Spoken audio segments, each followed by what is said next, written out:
Good morning, sports fans, and welcome to another edition of NDB Media's Sports Talk with the Guys, home of the Monday morning quarterbacks on Saturday. Yes, ladies and gentlemen, it's that time. Hide your kiddies, hide your children. We are trolling the digital airwaves. And good morning. It is November 29, 2025. It is Thanksgiving weekend here in the United States of America. And I'm your host, the scorekeeper. And thank you for joining me. What a glorious morning. It is a tad cold over here at NDB Media World Headquarters. It is 45 degrees right now, and it's going to get the high of 72, so that's actually going to be nice. It's going to be a tad warmer tomorrow at 47 degrees, which is kind of cool. Good morning, Aisha. Thank you. Why don't you just come on in right now? It would be nice. Humidity is at 77%. Yeah, I guess it's a bit dry. Pressure is at 30.02 inches and rising.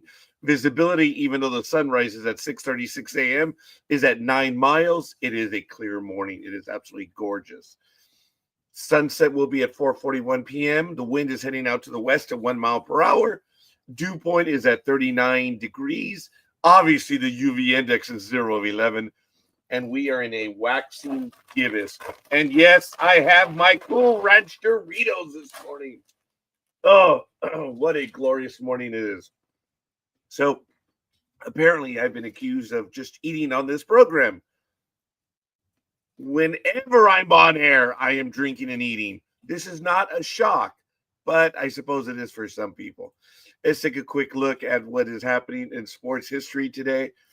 On this day, in 1927, Russian becomes the fourth world chess champion, defeating reigning champion Cuban Jose Raul Capablanca. It actually says Capablanca, not Casablanca, in Buenos Aires. And in 1969, at the 34th Iron Bowl, Auburn beats Alabama 49-26.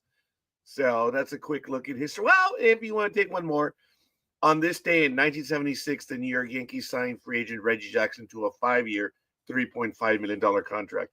Man, how 50 years have changed.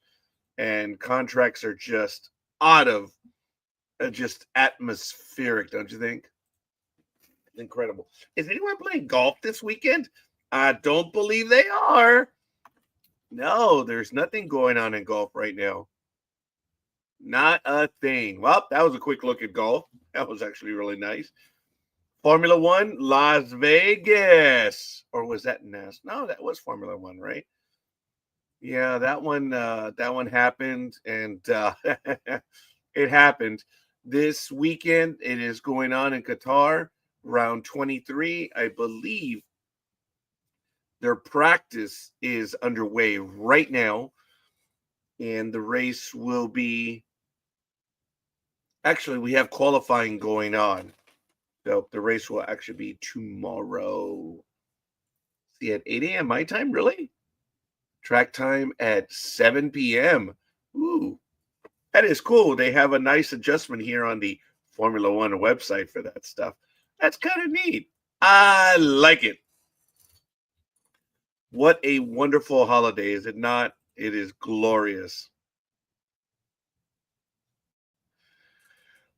No, I have not. I have just changed my alignment. But thank you for noticing. Oh, did you notice the hypocritical book? I mean, the good book. One of them. I have my assistant. She is putting the tabs on my my spiritual guide, and that should be ready hopefully by the end of Tuesday. There's a lot of tabs to put on there. I can't. My hands tremble that much. You guys know the joke, right? I said my hands tremble so much that I was not able to give Margarita her her shots, not her immunizations, of course, but her for her diabetes, because when the cops would have showed up, they would have said, "Who the hell stabbed her 17, 18 times? I was just trying to give her shots, sir." Yeah, so go figure. Yeah, I've done a lot better with that joke. But anyway, yeah, this is just one of the books I use from time to time. And that one was right there. And actually, just to give, this is the map that I picked up when I was at Antietam, at the battlefield site earlier this year in May. This is the other. This is what I read. I read Foreign Affairs. I know this is probably not the appropriate program. And then I have, of course, the joke book, which I use on joke nights. Man walks into a bar, and one of my most recent books right now, by Martin Dugard, which is Taking Midway. So these are the books that I just have right there behind me. So to answer your question, Anime Girl, the look isn't different. It's just the alignment of the camera. And speaking of alignments with the camera, good morning. He who shall be named as El Perro Grande, the big dog. Greetings and salutations, my good fellow. Greetings and Excuse me, hold on, I forgot. You're from East LA. What's up? What's up? I think Big Dog and I could blow 5 minutes just doing that. What's up? I do hear that feedback. Okay. I don't know why, but I refer to it as a camel hump. I don't know why, but it's that quick sound. And I got hit up by the Pomona police There you go. For $50. There you go. How's that? Oh, it's clear. You got, what was that now? Where are you holding up? I got hit up by the Pomona Police Association. $50. Damn. I'm glad Gig is having fun with it. Yes. Yeah, what up? Actually, she might be able to outdo all of us. I don't know if I told you this, Big Dog, but for a while, Gig explained this to me, that where I worked at Central Yard along Valley, just to the east of us, she lived around there growing up. Oh, okay. So she is a Lincoln Heights woman. So she is genuinely from the hood. So that's why she can drink. That's why she can drink the way she can. Oh, I've seen her in person. She is quite able to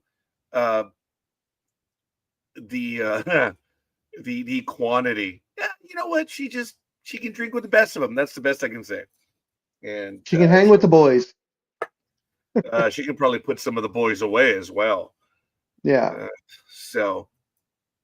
El Sereno. I stand corrected, knowing the monuments right there in Lincoln Heights, but you are correct. To the east of where the monuments are, that would be El Sereno. Oh, all right. Good one, Gridiron Girl. Morning. So, anyway, it's all good in the hood. As a matter of fact, the Padres lost one of their major pitchers, Dylan Cease. What a big deal that was. He received, I believe, a 7-year, $210 million by the Blue Jays. Wow. So the Blue Jays are not rebuilding. They're which is really good. Dylan Cease, that was a surprise. That's a disappointment that the Padres lost him. But hey, one of the better free agents available. Congratulations to the Blue Jays. And hey, it is what it is. So now that the Padres lost his pitcher, they'll still be coming in second place as they always do, except it'll be, by 23 games instead of 22 games. Well, knowing that the lost Dylan Cease, everything you just said, they might be fighting for third place. With the Giants? The hated ones? No, the Rockies. Ah.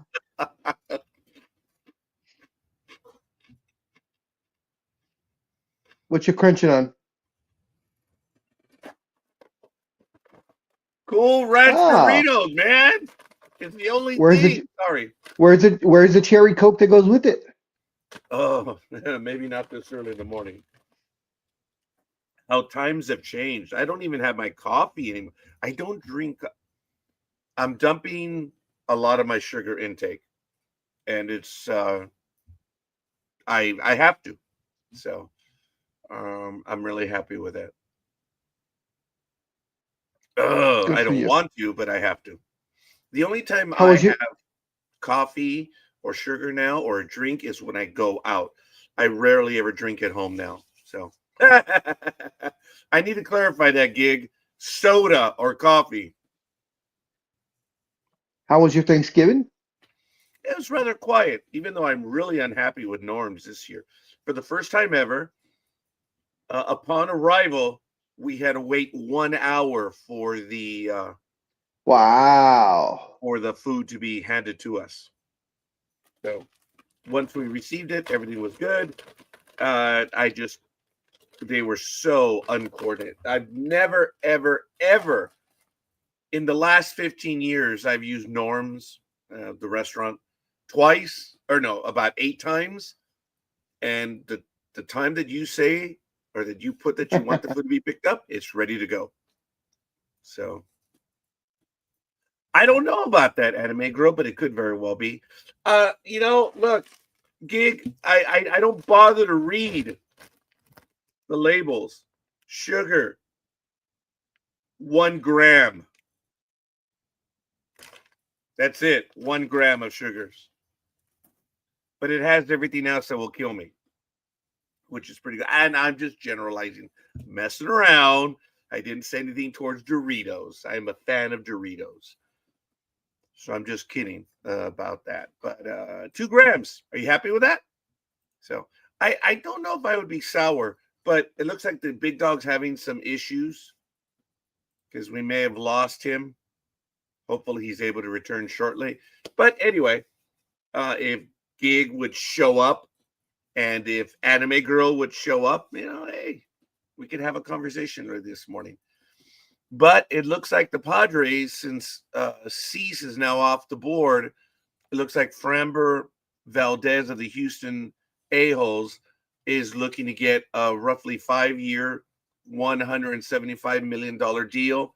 The Mets look to be, I hate talking about the rumors. So, yeah.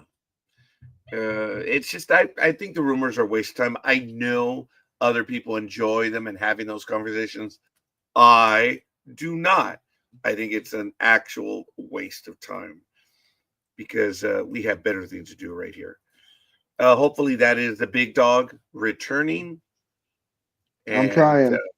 there he is. He's back. So there is some movement in the free agent field right now, Major League Baseball. But again, I have no desire to comment on the rumors that are going on right now because most of the time they get them wrong anyway. And I prefer to show off my stupidity on a professional level as opposed to predicting my inherent lack thereof. I don't, I just don't want to do that. I know there's a big game in predicting where all the free agents go, but okay, go play. Go play. I don't want to. So, like I say, it looks like the Mets are closing in on this pitcher. Bo Bichette, Sorry. hey, whatever. Bo Bichette is projected to get a massive deal as well. Now, that one is not a rumor. I doubt he's going to return on a 1-year deal. And based on what Bo Bichette did, he's going to get a big deal again. Probably 7-year minimum or maybe even more. But it's going to be above the $200 million range. So, but again, that's as far as I really want to talk about the rumors. Now, I do have a story that I want to get to that happened in Mets world, and I'll post the article. Oops, not that one. I will post the article in the chat room. And apparently the fans have to come to the defense of Juan Soto after an alleged incident. Fans across the globe are vehemently, and I don't understand who they are, defending New York Mets superstar Juan Soto online after Soto received backlash for denying a photo request while he was dining. Evelina Garcia, ex-wife of the late Major League Baseball pitcher Odalis Perez, took to social media to trash Soto for allegedly denying Garcia's daughter a picture while Soto was eating dinner at a restaurant in the Dominican Republic.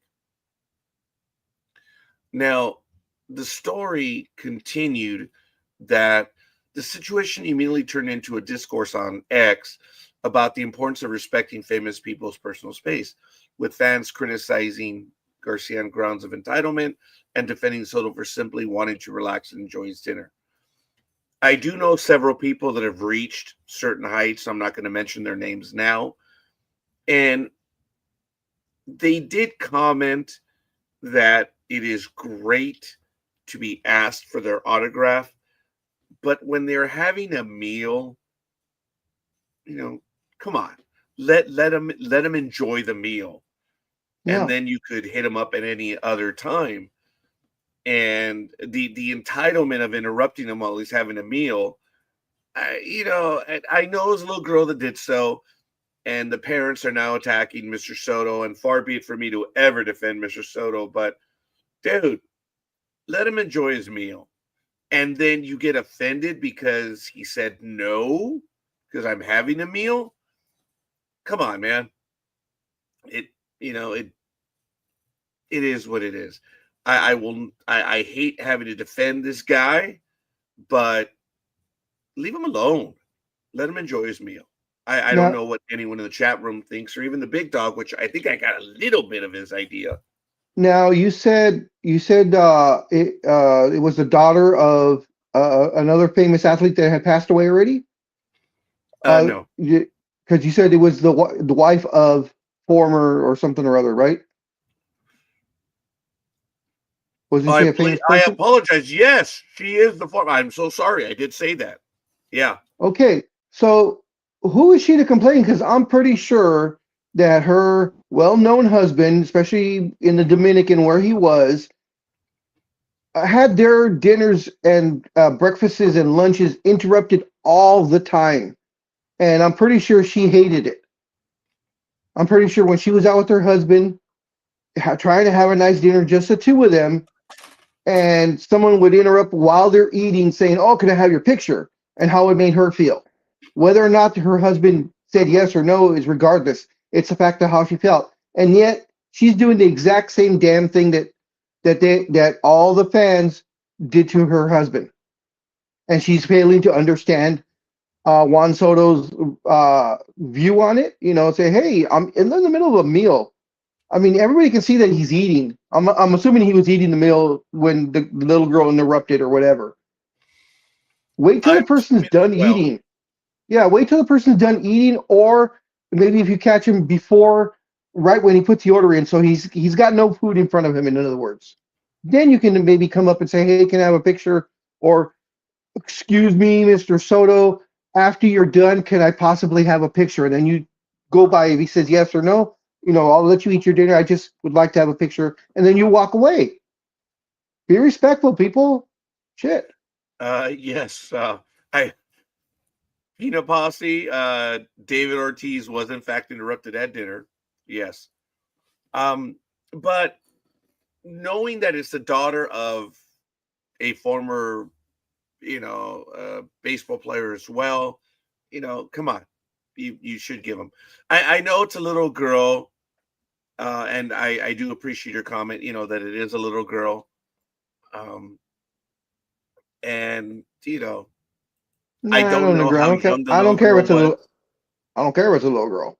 Be respectful. Her parents should know better than to be respectful.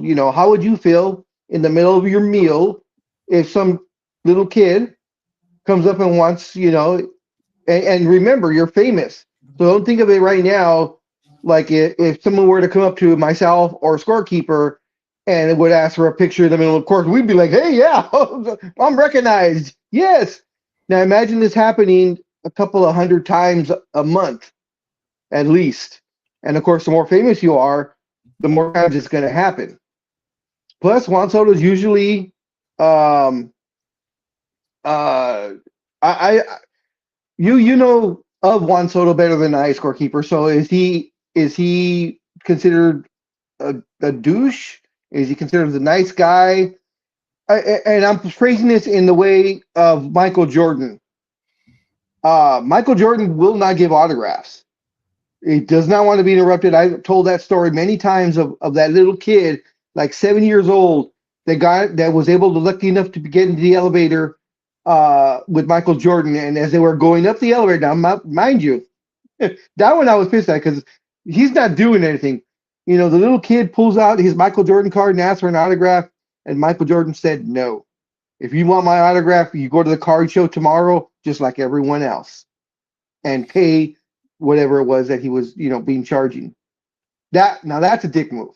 Now, I also do know that Gary Ward, I asked him right outside the stadium in Anaheim. I believe it was in 1985. The Yankees were visiting, and he had been traded from Texas to the Yankees. And I was the only one that recognized him. He was standing in the crowd out in front. And I went up to him and said, "Excuse me, Mr. Ward, may I have your autograph?" No. Okay. I learned my lesson. Go ahead, and what's his name?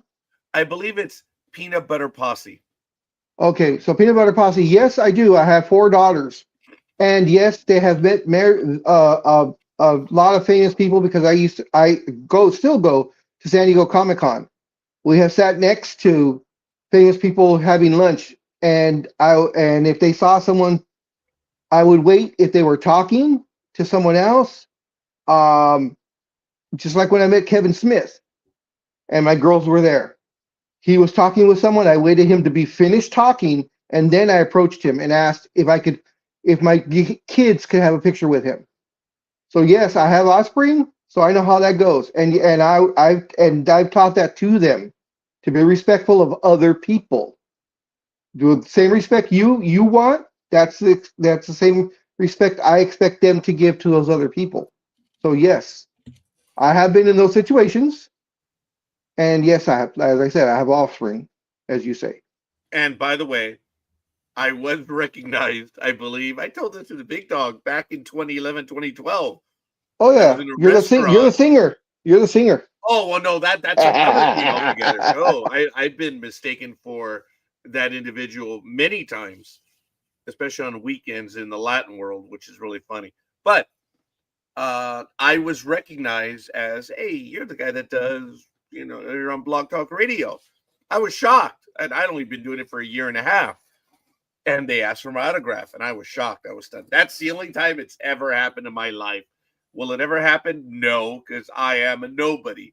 I am here. I enjoy doing the sports program, having conversations with my co-hosts and everyone in the chat room. Now, let's see. Many people were mean to them when they were kids. It's very possible. No, I'm sorry about that. Possible. Who knows? We don't know. But Mr. Soto is in high demand. But I guess the lesson would be here. Like, I learned the lesson. Gary Ward's a prick. And that's fine. I get it. Yes. Yes. No problem. But I will never ask him for an autograph again. A-Rod, as I told everyone on April 16th, 2002, he was walking out of Anaheim, and there was like 5 or 6 of us long after the game when the Angels beat their butt. But anyway, with the Texas Rangers, he comes right by us, passing it up, and one of the other guys said, "Hey, A-Rod, how about an autograph?" "Oh, maybe next time." Okay, douche. All right, whatever. Okay. That's all right. There were like 5 guys out there. How long was it going to take? And he just, maybe next time. Like, okay, goodbye, A-Rod. I get it, but players always get hit up. And now I'm not talking about baseball. I'm talking about everything. People want things from them. I get it. And more often than not, the higher up they are, that signature, they're going to make money off of it. Chances are good. So, Peanut Butter Posse says, "I don't expect children to act like adults, though. I think it's important to let kids believe the world is a great place for as long as possible before they wake up one day and realize it's all nothing." I get it. And Peanut Butter Posse, I totally agree. I totally agree also. Oh, I'm sorry, go ahead. I hear you. I get it. we've learned our lesson, unfortunately. And some players are going to be jerks about it. But unfortunately, that person now knows that you should. And it's really kind of a sad, because this is the daughter of the ex-wife of a former major leaguer. I don't recall Odalis Perez how he was, and I just don't remember how he was. I really don't. But I can tell you, for the most part, players, I've been successful. I've I had quite a few autographs from players, but I would catch them at a game, and otherwise I wouldn't ask for their autograph. I would maybe just wave at them or say hi. And it's kind of cool when they actually acknowledge you. It's like, who in the hell am I, to wave at someone, and then they acknowledge you. It's really kind of neat. And out of baseball, I've asked other people's TV personalities, movie personalities, and it's really hit and miss. It depends where you get them. But I do know that if they're with their family, oh my God, I can't believe I'm saying this. Actually, Steve Fizioc, the announcer for the California Angels, we were there at Anaheim Stadium late. The game was about to end. The game had ended. It had been over for at least 30 minutes, and my family, we were still in the store. While we had walked into the Angel store, no one was there except for Steve Fizioc and his Amazonian family. You know how tall Steve Fizioc is? But anyway, his kids. And we like stopped when we saw him. Well, I did. I'm like, oh. Ajimo was maybe 5 years old. Ariel was 8. And I had my significant other at the time with me. And the kids, his I assume they were kids. Man, they were Amazon. I think they were taller than I was already at the time. And I'm 5'11". So the kids are like, oh my God, I think someone's going to ask Dad for his autograph. And I think they let him know. And they made their purchase. And the guy did a beeline directly towards us. And he spoke to us. And oh my goodness, it just absolutely blew me away. But I didn't go up to him and I didn't go harass him. He came over to us, and I will never, ever forget. I've told that story numerous times. And was that Kenny Rogers? No, that was Steve Fizioc. No, Kenny Rogers was right after A-Rod. Kenny Rogers there we go. What A-Rod did, and Kenny Rogers came right up to us. So, good morning, Tony. Yeah, driving home. What a show. Or, I'm sorry, what a blank show. Yes. I was about to say, is he wearing his black armband right now? Oh, my goodness. It was myself and Speedy were the only two that picked the Bears. That was a rough Thursday and Friday for everyone. None of the favorites won. Wasn't even close. And I don't know if you saw comments as we were talking back and forth in the PM. I actually had went in and picked the switch to pick the Bengals, and I had put it in, made the switch, and I was about to hit update, and I was just like, damn it, no, go, that was your first call, just keep it. They'll pull through. And so I exited out, and the Bengals beat the crap out of them. I was like, holy shit.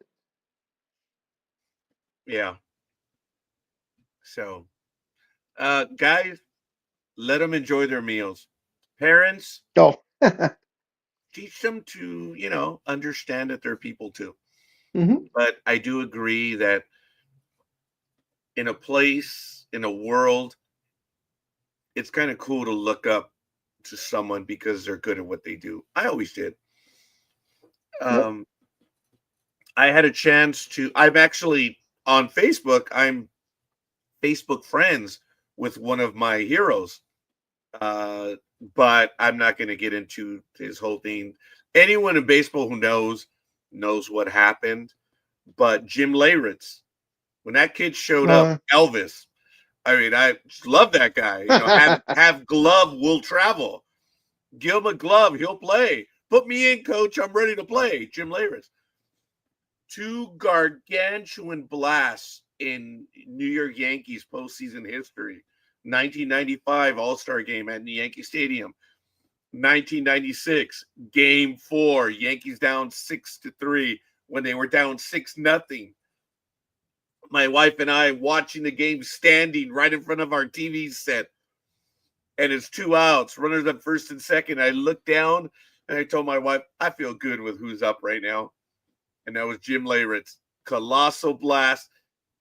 After that, in Game 4, the Yankees never trailed for the rest of the series. So, it is what it is. But Jim Leyritz was one of my favorite players. I'm actually friends with him on Facebook. And I don't contact him. I don't really tell him anything. But whenever I see him on TV or something, I'll send him a picture and something that I might get a comment from him. But that's it. But I've always respected his ability. Not the best arm, not the best glove, not the fastest player, but shows up every day to play. And it's cool. Darren Erstad from the Angels. Oh, my God. When he patrolled left field for Anaheim, man, not a game went by that he didn't come up with a big play. Darren Erstad was one of my favorite players. Yeah, it was fun. Speaking of the Angels, I was so happy, and I said finally, but it's still just talks. But I wanted to get your thoughts on the story that came out a couple of days ago about the Angels and Anthony Rendon in talks to buy out his final year. So it says Angels and third baseman Anthony Rendon are in talks to buy out the final year of his contract, potentially bringing resolution to a 7-year, $245 million deal that did not come close to paying dividends for the team. That is an absolute fact. That was probably one of the worst contracts I think the Angels have ever given out. Okay, it's one of the worst in Major League Baseball, but Oh, it is still not the worst. No, but for the Angels it is. The Angels couldn't put together Mo anything. Vaughn, that Yeah. might have been another one. Mo What Vaughn. about Albert Pujols and the Angels deal? Albert Pujols played and played and played. His numbers were nowhere near when he was Prince Fielder. Yeah. But no, look, they got a slugger that was on the way down. Did he produce? Yeah. Yes, he did. He actually produced. Rendon has not. Yeah. Now, were you surprised when they announced that? Well, although he's now out now. Excuse me. He's now not in the talks to be the new manager. Before the new manager was picked for the Angels, they said they were talking about Albert Pujols, that they had went to him and actually interviewed him to be the Angels' new manager. What did you think about that when you heard it? Sure. And for the blogosphere to be out there to say, oh, he has no experience, no nothing. Oh, for the love of God. Some of the best coaches went from the field directly to managing. Stop it. I that was stupid. Now, whether or not he'd be a good manager, well, that remains to be seen. He didn't have any coaching experience, but he played the game, which is there. I mean, there are some managers that never played the game. They just did minor league ball and stuff. So, it's hit and miss. So look at all these guys that are being hired right now. What experience do they have? Cut it out, guys. So it's just people were really angry that he was in line for it based on the perceived lack of production.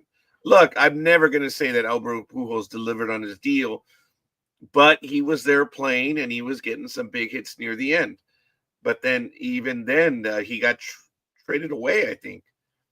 He went to the Dodgers or something for a little bit. I'm trying to remember if he got traded away or if his contract was just up. No, and the Angels. He was released. He was let there we go. That's right. He was released and he went straight to the Dodgers for a half season or something like that.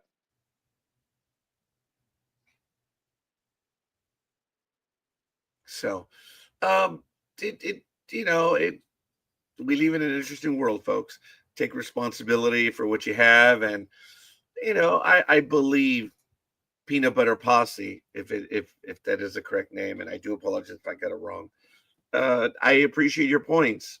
I do like them, and I never really had that situation with my daughters because they were around from a young age. They were like the big dog kids. They were around famous people. I'm not going to say people of import, but famous people. Yes. My daughters uh, met with military people as we would tour ships, politicians, sports people, people on television and movies. They've been around them. Ariel is so blasé that she is like, oh, it's mija, I'm interviewing so and so. Yeah, I Okay. could, I could see Ariel doing that to you. And you'd be like, so, oh, I'm gonna interview, whoever, blah blah blah, and I could just say, Ariel, oh, okay. Gmo was the exact same way. She was pretty damn blasé about it as well. Oh, you mean the people that are on that thing that you still watch, the boob tube? Yeah. Just because you play video games all the time doesn't mean anything. But uh, for them to get an autograph, it's like, why? It's not the same value that we have. And I've been fortunate to know what some of the rules are. I've had people, as there are people in my life that are politicians, sports personalities, and on television. Hey, Tanya Mercado, who might make an appearance today. I've invited her to join us, knowing that we are nearing the holiday season. Hi, John. Hope you're doing well, Mr. John Gajitos and Peter Marin Mooch. I did not know that was your nickname, but appreciate you guys watching us. Why don't you guys let us know who you are and where you hail from in the chat room? Let us know how cold it is where you are in the world right now. And it's brisk. But guys, it's like 47 degrees. Big Dog has it probably close to there, but there's no wind right now. Unless he has it where he's at. Let's see what I have. It is 44 degrees right now. The air quality is moderate. UV index is 0. Visibility is 14 miles. Humidity is 86%. Mm-hmm. And I don't have a wind thing. You may not have wind. Oh, no, here we go. I'm sorry. I do have it. Winds are 3 miles an hour. Well, And it is coming from the northwest. Got to be careful though, because winds are 3 miles an hour and gusts up to 4.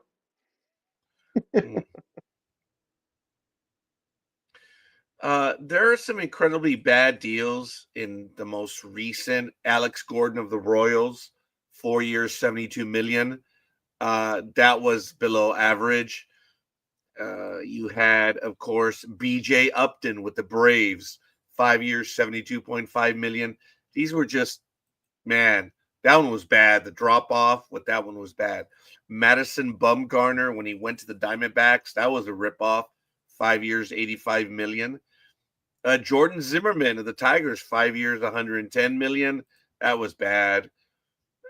Pablo Sandoval, when he went from the hated ones, to the Red Sox. One hated Panda, one. when the Panda left.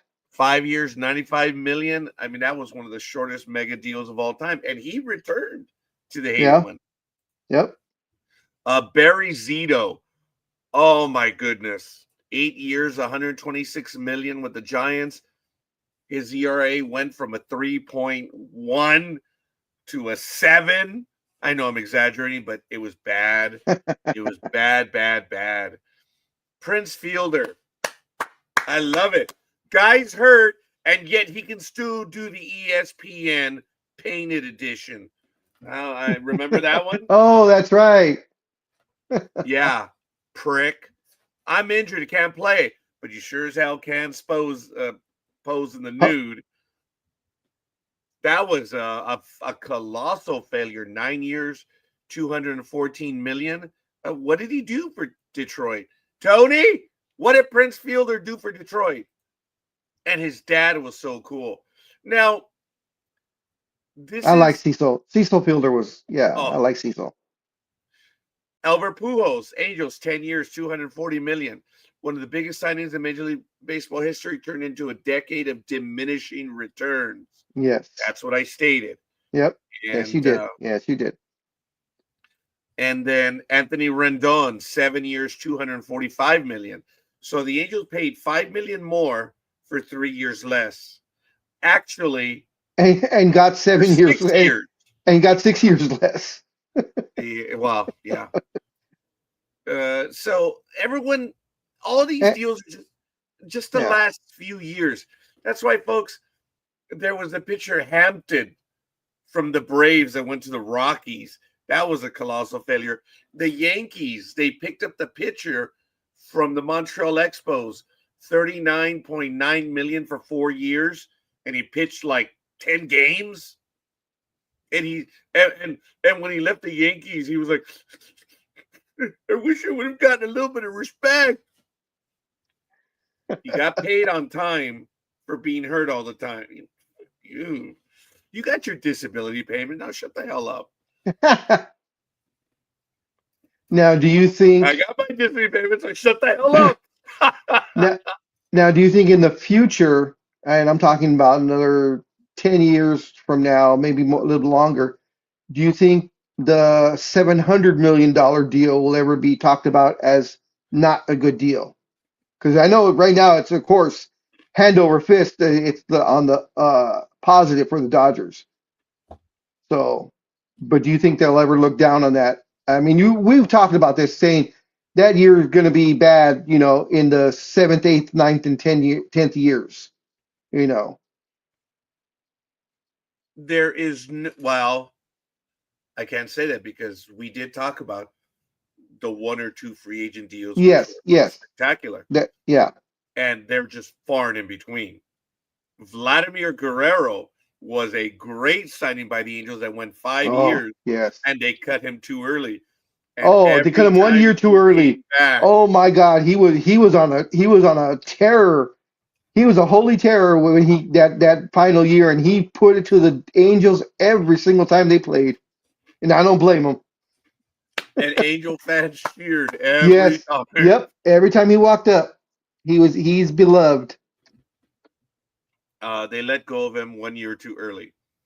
There have been deals that have worked out. Oh, Keigawa, another pitcher with the Yankees from Japan, signed a ridiculous deal, like I don't know what it was, a 3-year, $45 million deal or whatever, and he showed up to the major leagues, and then he was sent down, and he would show up in a limo to every start in the minor leagues. Wow. And he pitched for like 3 years. He fulfilled his contract, but damn, he did it in the minor leagues. So speaking of showing up to games, just real quick, I'm sorry. Yesterday, the Lakers played the Dallas Mavericks here in LA. And of course, Luka's been waiting to play the Mavericks.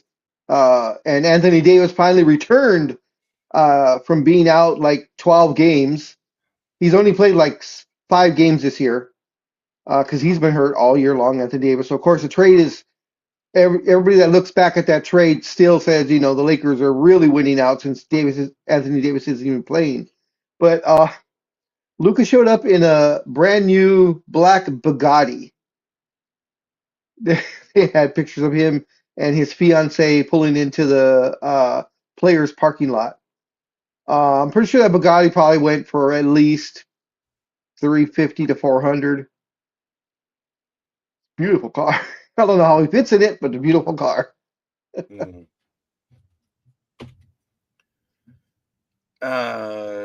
Yeah, dude. Sorry, I got distracted for a moment. I'm setting up the football games for later on right now, so that Gridiron Girl can read them without, having to measure her intake. She needs better spectacles. Is that what they are? Better spectacles? Ooh, that's pretty big. I'm using the 36 point now. So Oh, that that's should big. be good for her. Well, we'll see. She claims that I'm always doing her wrong because I keep moving the thing around. So, Did you watch any of the games on nope. Thursday or Friday? Okay. No, sorry. I did No, no, that's fine. not even a minute of the games. I saw here a little here and there because I was helping Melissa. Melissa hosted while we all cooked everything. Oh, And this time cool. we got the turkey fresh, so we got a turkey that wasn't pre-made, so we did everything from scratch. And it was nice teaching her or showing her how the stuffing was made that my mom makes.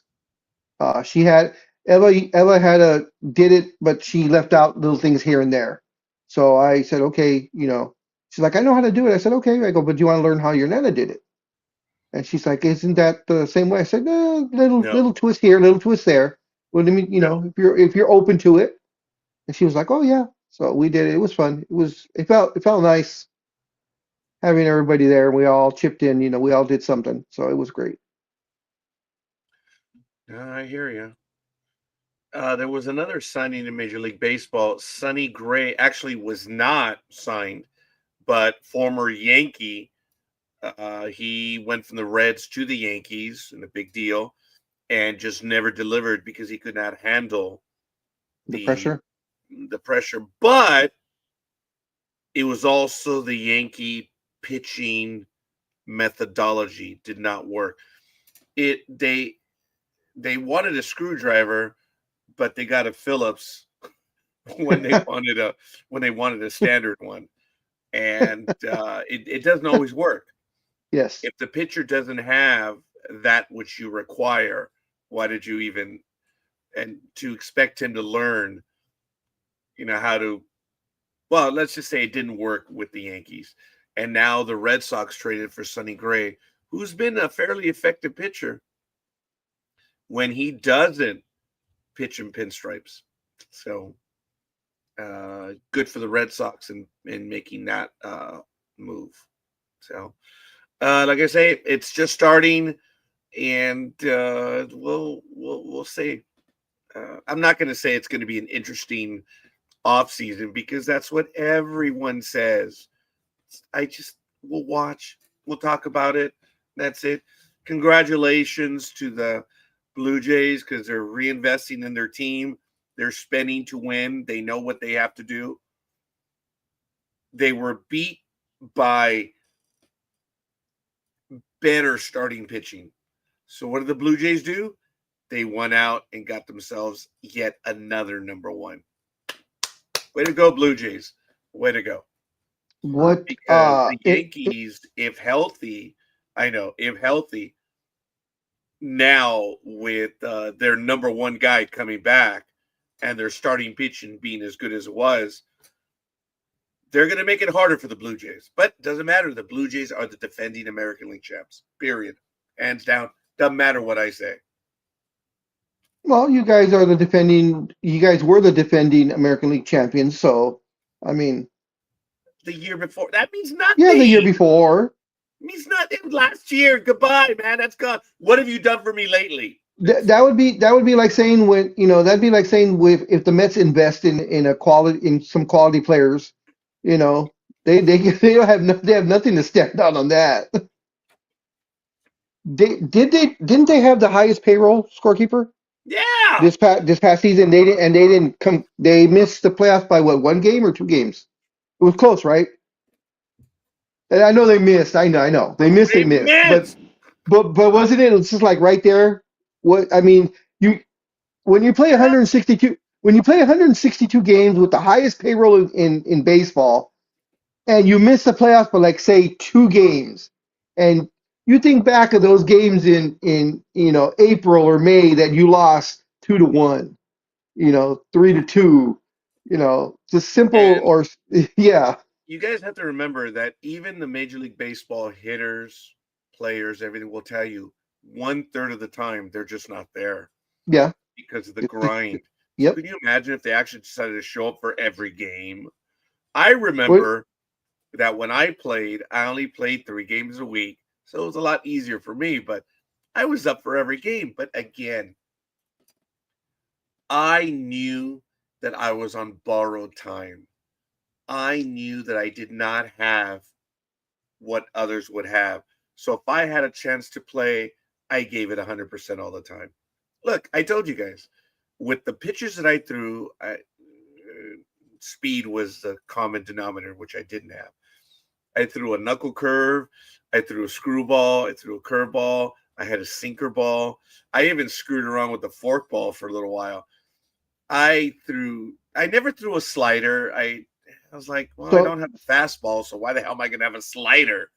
so as they say, you threw junk, I threw everything that but I the could. fastball. Whatever my arm would give me, I would throw it. And I'm proud of being able to go out there and do what I did. But I was asleep the day that God was blessing the fastball arms. I didn't make it that day. I think I was too busy playing Axis and Allies on the computer. Now, It's wasn't just, one of your favorite wasn't one of your favorite pitches the screwball? yeah, Didn't you screwball, didn't man. you That enjoy? was Yeah, my you out pitch. yeah. It was.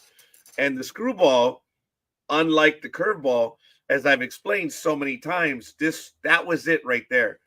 So what I would do is I would spin it this way so the ball went that way. And when I delivered it, you could actually see my hand was turned in a corkscrew method. And that's what it was. It was that. Now my curveball Excuse me. released this way. It's almost the exact same, but my finger was up here above the seam and you're snapping it off. So you're snapping it. So when I would throw the curveball would go like this. Screwball would go like that. Big old rainbow. And I would either get pop up, ground ball. There were a few guys that I think the ball is still in orbit somewhere, or it may be on its way to the moon. Uh, I got lit up like a Christmas tree in summer. Oh, hell yeah. There were days that ball is still. I had balls hit off me that should have had stewardesses on them. So you guys know where I, that comes from. I was thinking I couldn't think of the exact phrase, but that's exactly where I was thinking. Several of my balls definitely deserve to have stewardesses on them. And if you don't know what I'm talking about, then you're not a baseball fan. Every baseball fan must see that. I mean, if Major League Baseball says this is the movie that represents baseball, you know. Crap. Yeah, go figure. Roger's pitch was a screwball. Yeah, Tony. I've thought about that a few times. Go figure. It is a screwball. Because I'm a screwball. Uh, that was my favorite pitch. The one when I felt ornery and I was like, maybe the 1/3 of the time, let's see what this shit will do. I'll throw the knuckle curve. Oh my God. And let's see. When I was going to hit the guy, how did I? Okay. Oh no, I grabbed the whole ball. It was like a palm ball. If I was going to hit the guy, that thing was in my hand like a palm ball. But yeah, Tony, that is funny. Go figure. Roger's pitch would be a screwball. It was pretty good. I was lucky, guys. I was lucky that I played high school ball, and I was lucky that I played semi-pro ball here in LA. I consider myself fortunate. I actually did play a game in Mexicali once, so I did play overseas. Oh my! I'd forgotten about that one. It was 112 degrees, man. Holy crap. That's not what I said, but that was bad. So anyway, it was fun, guys. Like I said, I was the extra part on the team, and every time that I got my name on the list as bench players or whatever, man, I thought I hit the lotto. I was like, really? And coach was telling me, dude, you've been busting your behind during practice, doing everything. And when Coach Cody put my name on that roster as the subs, I thought I was like, wow, that was cool. That was neat. But anyway, I got into more games as a non-pitcher than I did a pitcher. I told you guys that, which was really funny. And when I was playing with the Halcones down here in LA for 3 years, I was predominantly first base. I don't think I played any other position. I was, forgive me for saying, I was a damn good first baseman. Yeah. Because I had a good glove at third, but I didn't have the arm to get across. I did not have a Manny Machado arm. I didn't have a Derek Jeter arm. I had a Roger Noriega arm. That I could get it to third, but I had to heave it. So that's not good. Softball's easy, not baseball. Anyway, I'm prepping the final football games, and I appreciate guys. I know I've told those stories before, and I'm sorry for boring everyone. But It's never a boring story with you, scorekeeper. You keep I us cannot wait entertained. till Mooch joins us on a regular basis. And because he played all 4 years, he was a starter on the team. He was a catcher and DH. I think he did some outfield too. If he's watching us right now, he can tell me. He'll keep you honest, right? Well, I joked about that a few years ago. Yeah, When I I know. out, I was like, "Whoa!" Now I can't embellish my stories. But when it comes to baseball, folks, I didn't have to embellish my stories. Those stories, oh my god, they're great, man. Oh my god, the time I stole home,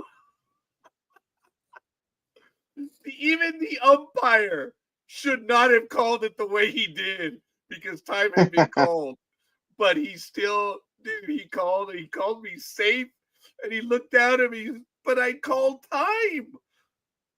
Oh, you guys all know that one. I can't make that shit up. I was fortunate to be able to play when I did and how I played. I was blessed. It's fortunate. Yeah. Anyway, I'm finishing up the football stuff.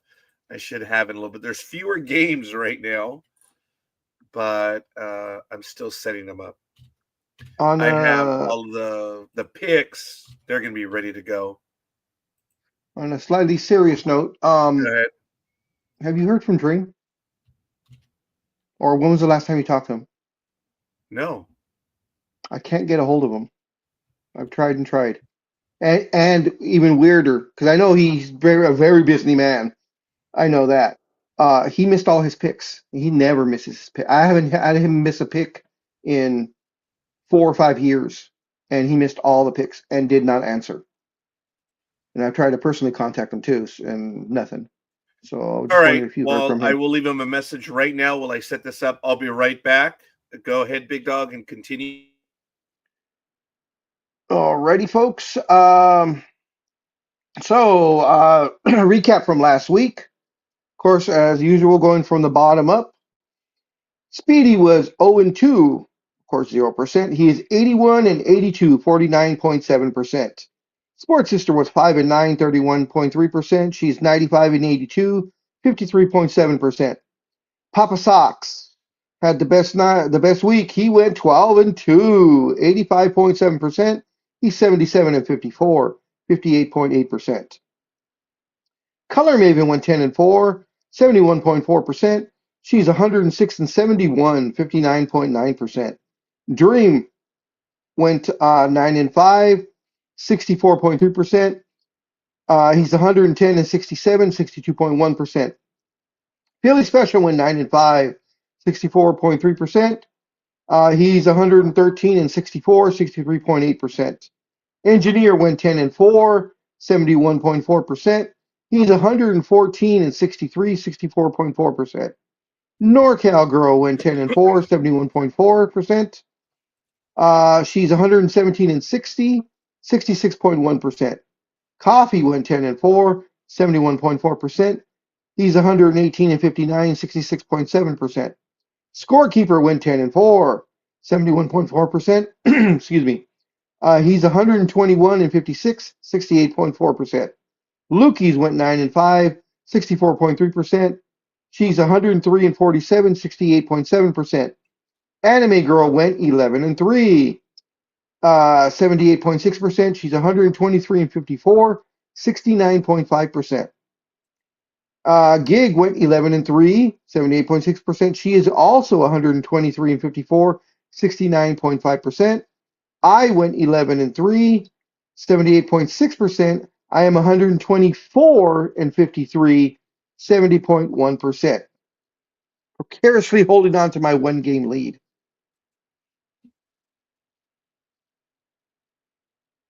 And there Well, you I just have it. left a message with him, letting him know that I Yep. am reaching out to him, and we'll see. Okie dokie. Thank you, sir. I know he was traveling in October. I don't know if he was traveling now. What's up, Gig? Good morning. How you doing? I'm doing. You know, As in since she what? was,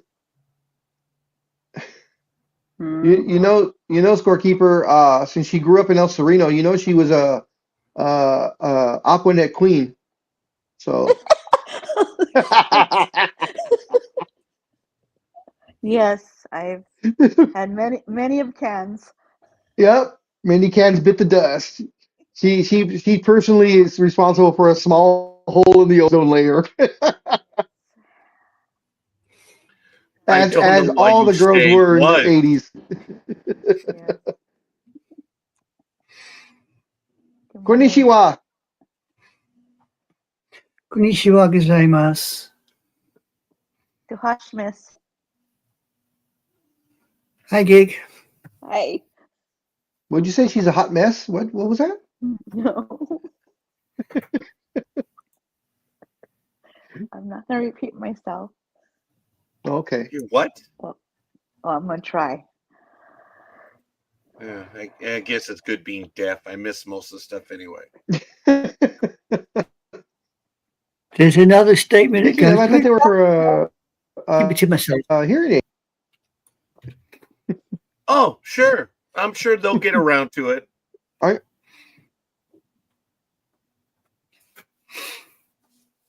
Hi, The scorekeeper. bureaucratic method must follow its course. Good morning, scorekeeper. Oh, Yes. good morning, anime girl. Oh, No, was good it- morning, gridiron girl. You're welcome. Morning, Grouch. Right? Jeez. Why am I a grouch? I say good morning to everyone, but yet I'm the grouch. Okay. I'm going to have me a Dorito right now. Hmm. Definitely a Grouch. Oh, I agree. I don't know if you saw the I'm going to have comment. me another Dorito. Gig wanted to know how much sugar is on that Dorito, I told since her you're 2 cutting down on grams. your sugar. So she was. Oh, You said 1 that's when I gram? phased out. I'm sorry. 2 grams. What's See? percentage? Grouch, sourpuss, because he's down on his sugar. Yeah, on a chip.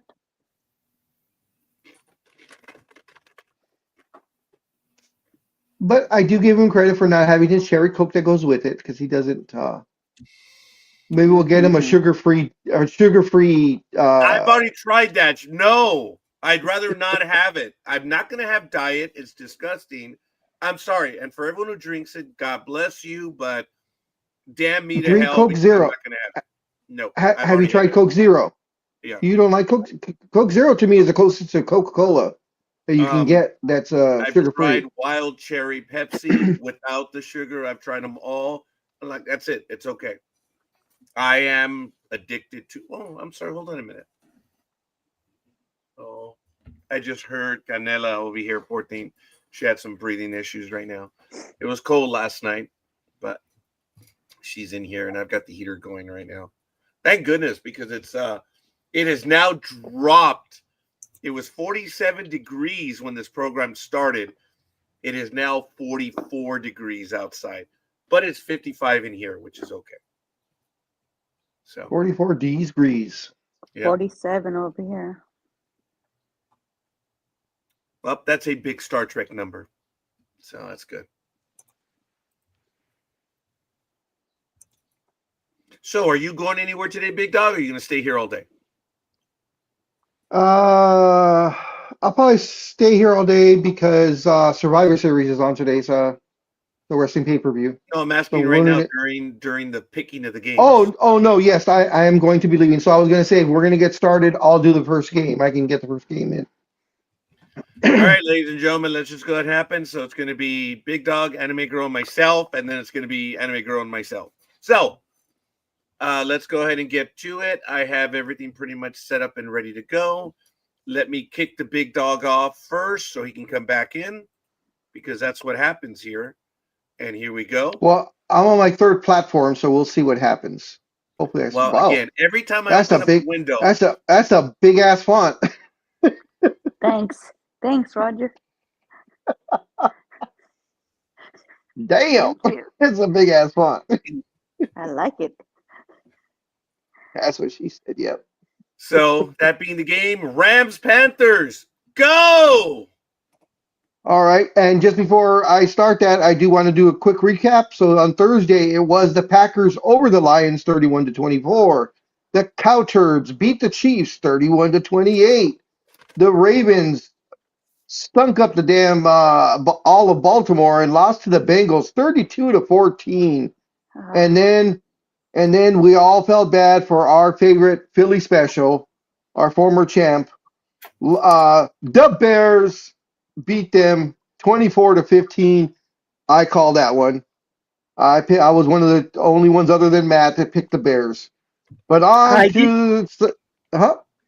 did not feel sorry for the Philly special. I'm sorry. At least you're honest.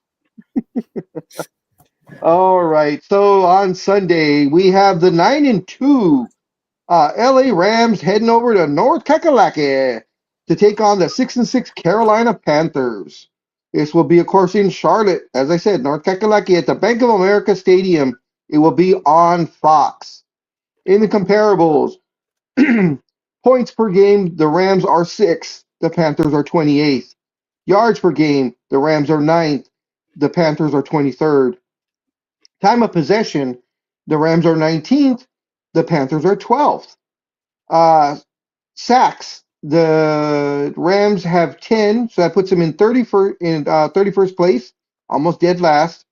And the Panthers have 16, which put them also at 31st. Oh, I'm sorry. The Rams have 31 sacks, that puts them at 10th. Sorry about that, guys. Interceptions, the Rams have 12 interceptions, that puts them in 3rd place. The Panthers have 10, that puts them in 6th place. Turnover differential, the Rams are a plus 11, 2nd in the entire NFL. The Panthers are a -3, and they are 18th. And in their last meeting, which was October 15th, 2022, it was the Rams beating the Panthers 24-10 in Los Angeles. In the last 5 games, the Rams had a bye in week 8. They're 4-0. Panthers are 2-3, losers of 1 in a row in the last 5 games. As of right now, the Rams are, for the betting line, -10. Or, I'm sorry, 10. That has, let me see, hold on. I'll take it back before I say something. Where the hell is it? You just said something. Yeah, I know. The hell is it? We'll just keep it. Yeah, keep it at 10. I don't know why I can't find the game. Win probability? We have a probability that the fluffy ones are going to win 82.7%. Wow. Do we have a weather report? Yeah, we got Yes. some. Yes. It will be 48 and chance of showers and no dome. And we have an injury report. Sure, for the fluffy ones. Witherspoon and Thomas are injured reserve. Questenberry is questionable. Haverstein injured reserve. Kitchens is questionable. Hybe, Atwell, Lake and McCreary are also injured reserve. Ford questionable. For the Panthers, Trellis is out. Brooks is physically unable. Moore and Amobave are injured reserve. Zavala and Horn are out. Hunt, Mathis, Jones injured reserve. Mays is out. Christensen injured reserve. Rosenboom is out. Thornton injured reserve. By the sound of the things, they should rename that the Carolina Crocs, not the Carolina Panthers, because they're all crocked. Wow. All right. Well, if we may, Big Dog, what's your pick? Oh, the Rams. That should be a fun game for them. I think they're gonna win by at least a couple of touchdowns. Anime Girl? Oh, got to be the fluffy ones. Got to be the fluffy ones. Gridiron Girl? Oh, for sure. Rams. 31-17. Wow.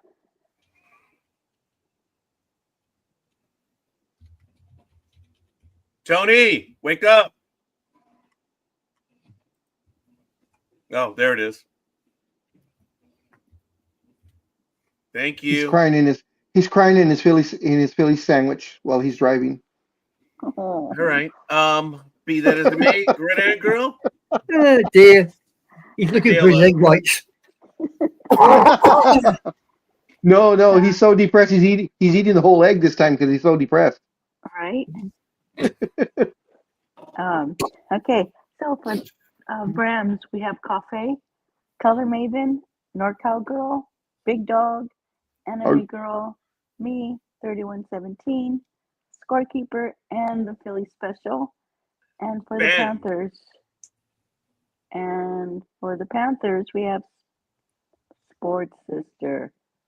That's it. Oh, all right. First game in. Oh, Anime Girl, go. And Big Dog, if you're still here, you're taking the next game. Houston Texans. Okay. Right. I'm We going to have use you, got. Big Dog, till you leave. Sorry, Anime Girl. You will be. You will be. I'll take you off the Christmas card list. Yeah, you're right. Right. We have got the 8-4 49ers taking on the 3-9 Babyshitters. And they're doing it at Huntington Bank Field. The scores on the doors are as follows.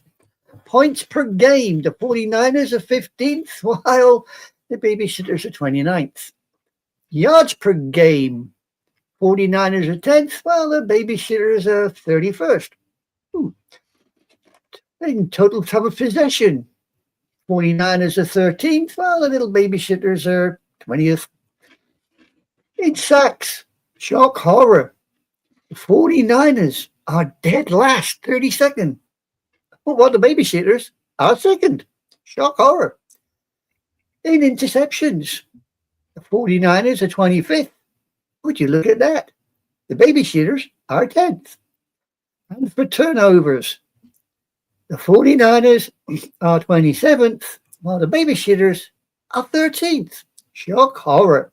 Last time these two decided to knock heads, the Babyshitters edged the 49ers 1917. When was that? By chance?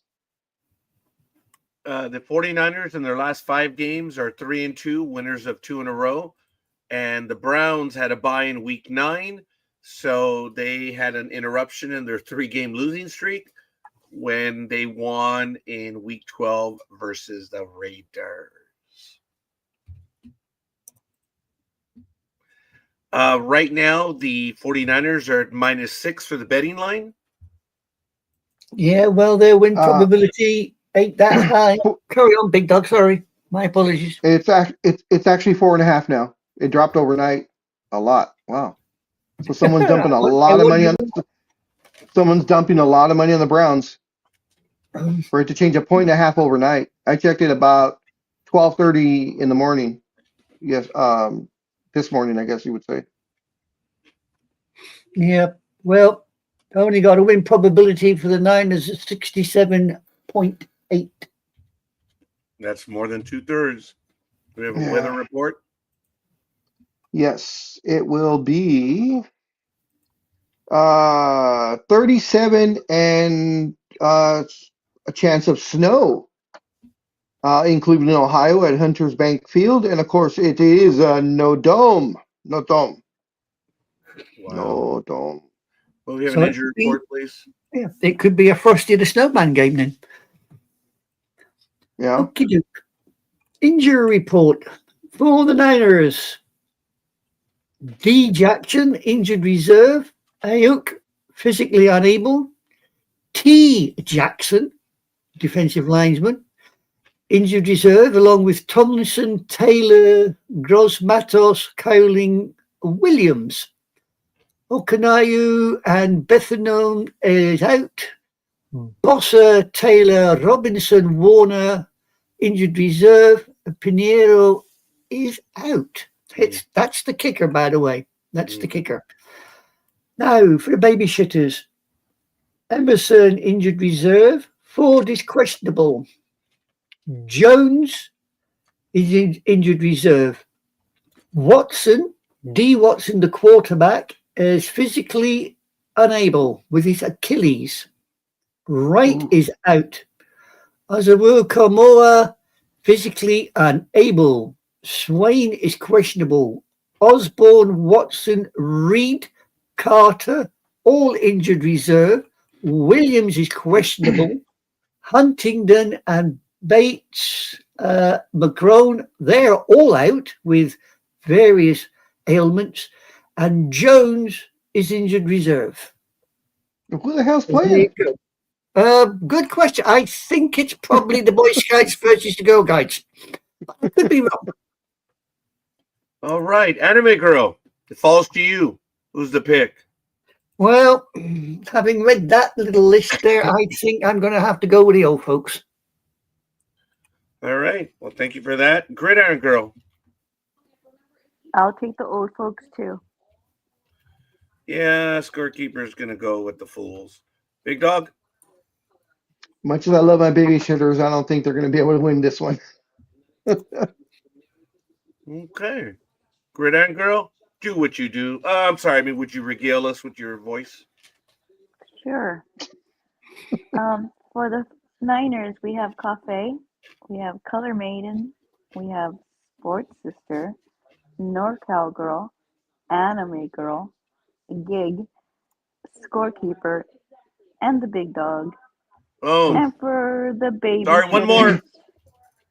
Oh, There it is. and the Philly Special. Whatever.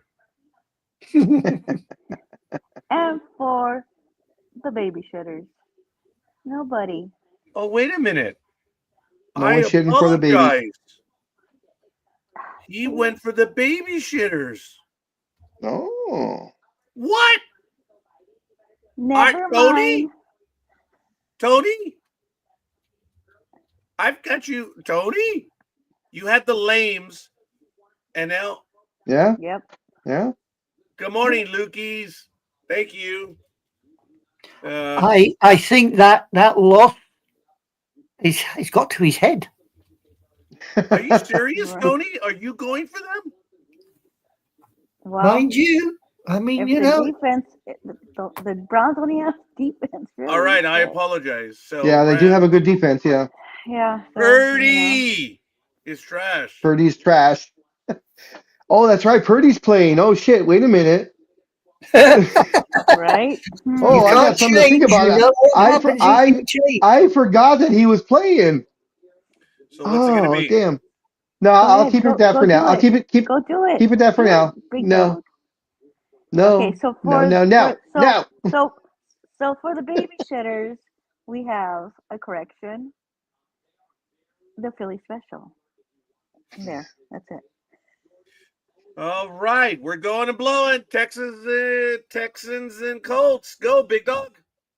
All righty. We have the 6-5 Houston Texans heading over to Indianapolis to take on the 8-3 Colts. This will be at Lucas Oil Stadium, and it will be on CBS. In the comparables, the Texans are 21st in points. The Colts are first. Yards per game, the Texans are 19th. The Colts are second. Time of possession, the Texans are seventh. The Colts are 30 at 30 minutes are 16th. Sacks, the Texans are sixth, as are the Colts. In interceptions, the Texans have 12 interceptions that puts them third in the league. The Colts have 11 interceptions that puts them fifth in the league. Total turnover differential, the Texans are a plus 10.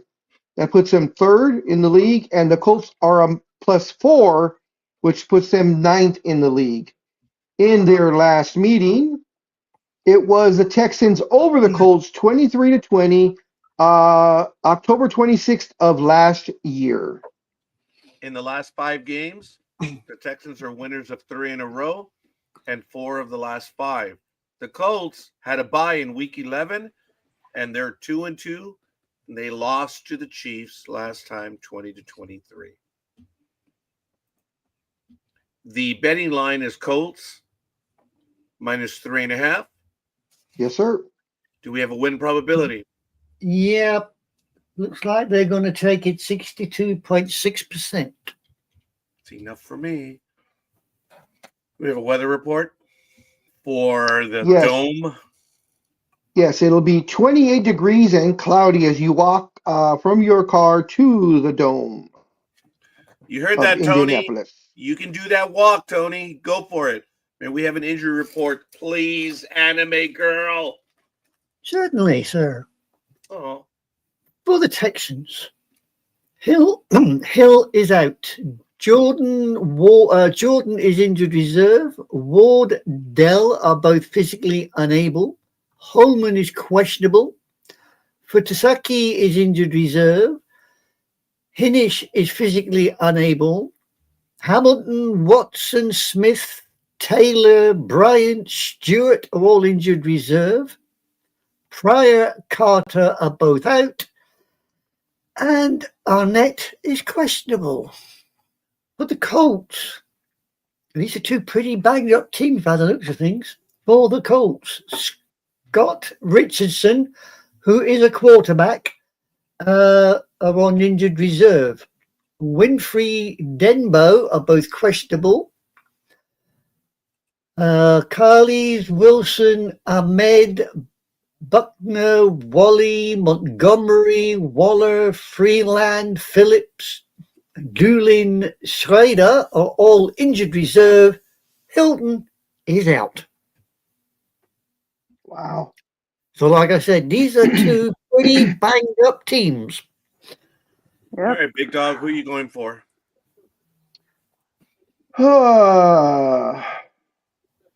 The Colts. I'm sorry. I blanked out. The Colts.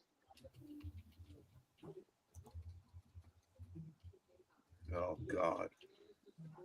Anime girl? Yeah, I'm going to have to go with the Colts as well. Best of a bad job, I think. Philly is going with the Colts. Lukey is going with the Colts. Gridiron girl?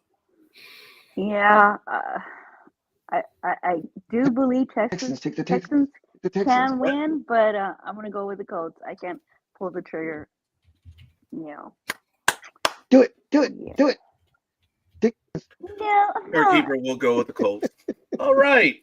So we're in. Anime girl. Saints, Dolphins. Go. Go.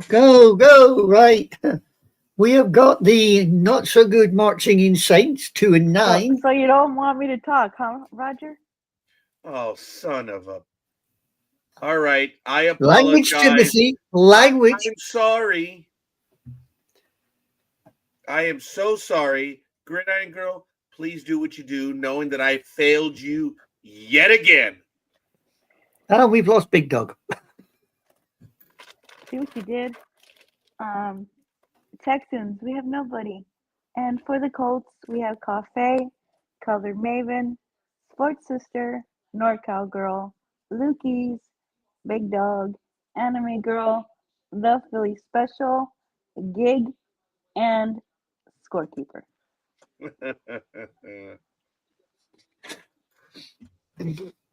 Saints and Dolphins, please. Saints and Dolphins. Okay. As I was saying, we have the not so marching in glory, 2-9 Saints, up against the slightly better 4-7 Miami Dolphins. The scores on the doors are as follows. For the Saints, they're 31st in points per game, whereas the Dolphins are 24th in yards per game. The Saints are 26th, while the Dolphins ain't much better at 25th. The possessions per game, the Saints are 31st, while the Dolphins are 28th. You can tell these are high-scoring teams, can't you? In defensive sacks, the Saints are 20th, while the Dolphins are 25th. In interceptions, the Saints are 22nd, while the Dolphins are 3rd. Like I said, really high-scoring teams. And for turnover differential, the Saints are 21st, while the Dolphins are 24th. The last time these two knocked heads, shock horror, Miami took it 22-3.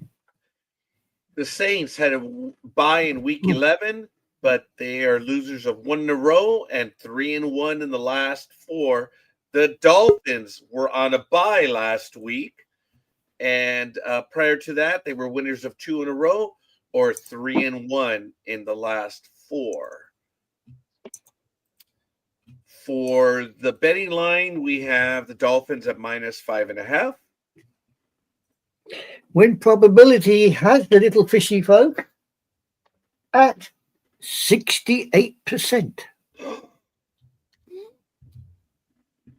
The big dog is there. Do we have a weather report? No, I don't. I'm transitioning right now, so I can't get to that. So I'll just be Thank talking. you for that, big dog. Sorry about that.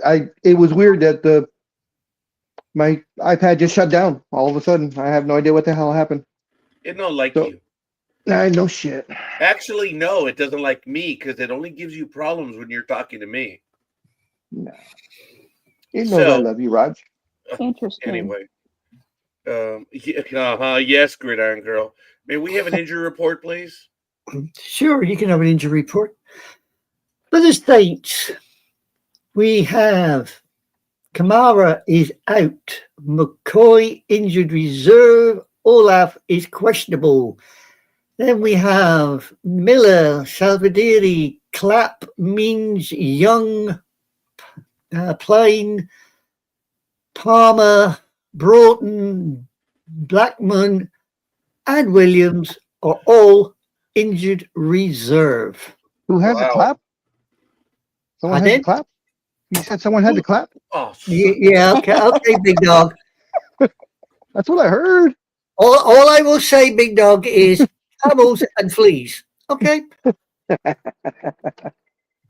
For Miami, we have Daniels and Hill injured reserve. Bowser, DeBoy, Schwartz are all questionable. Mater, Jackson, injured reserve. Eichenberg is physically unable. Then it's Waller, Burns, Kahu, Eze, Conyers, Mattison, Feed, Kajusti, Saunders, Meyer, Duck are all injured reserve. Who the hell's playing in these games? Jones is questionable. Then we're back to Bretts and Colbert, injured reserve. Sheffield is out. Douglas, questionable. Like I said, who the hell is playing in these games? Because there's no bugger left. They're all banged up. Freaking cold out here. Shit. Sorry. rumor has it. All right, Anime Girl. What are you going for? Does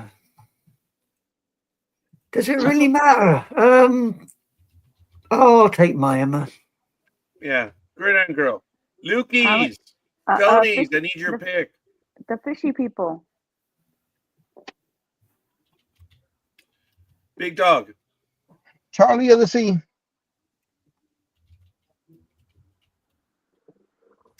Philly is taking Miami. Thank you.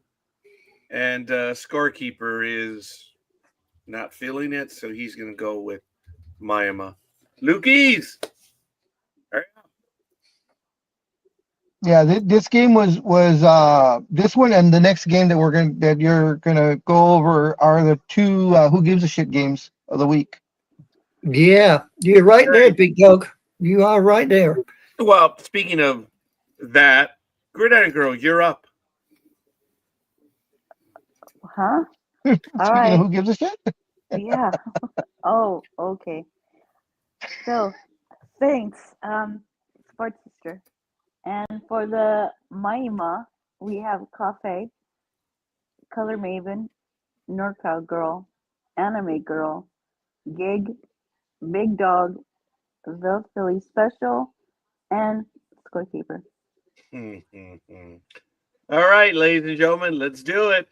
Atlanta Falcons 4-7 visiting the 2-9 New York Jets. This game is at 10 a.m. on Fox. It's at East Rutherford, New Jersey at MetLife Stadium.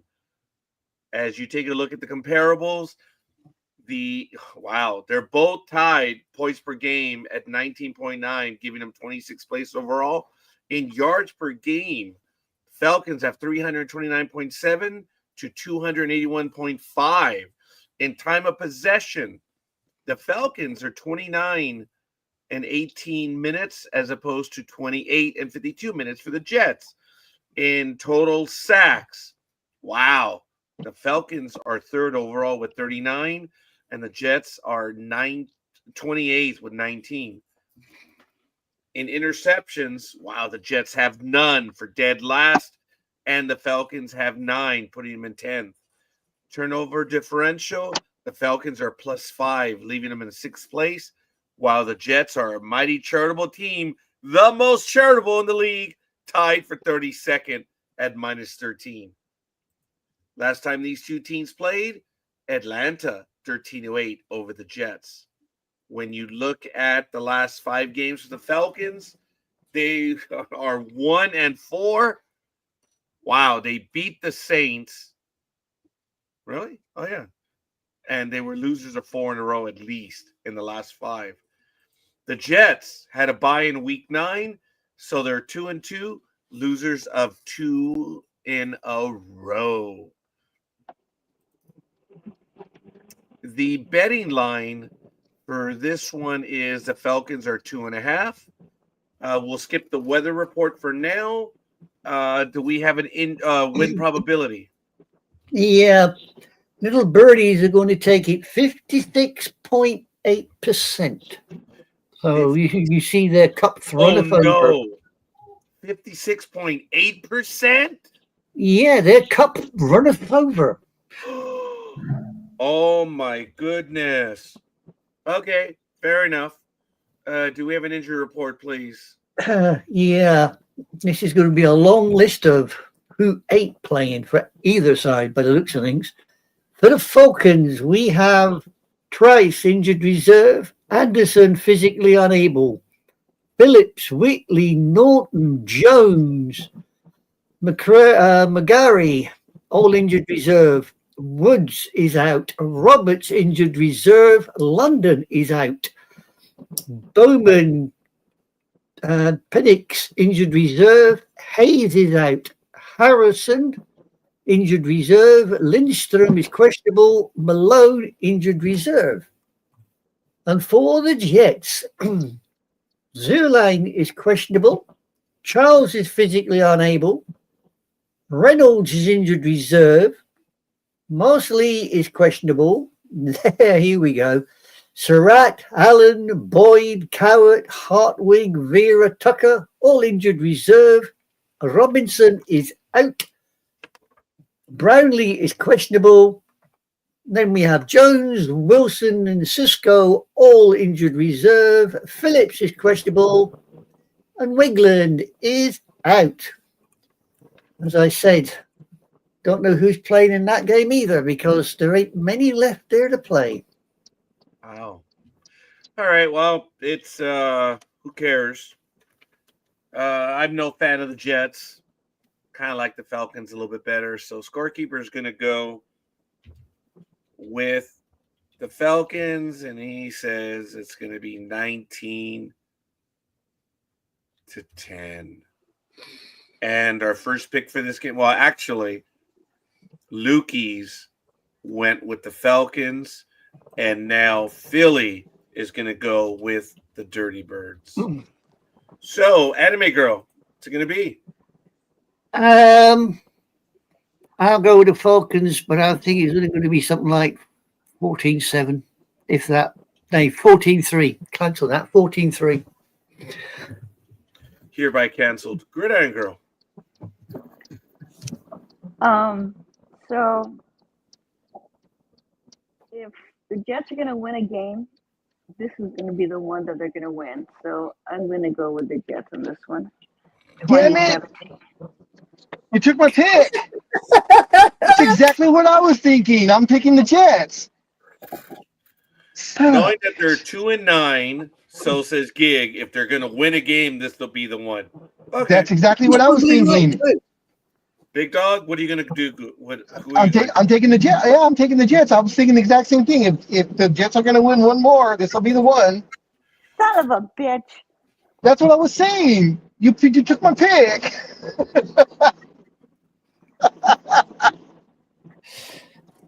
I think somebody is trying to make up games here, you know. Well, we'll see. Gridiron Girl, you're up. All right.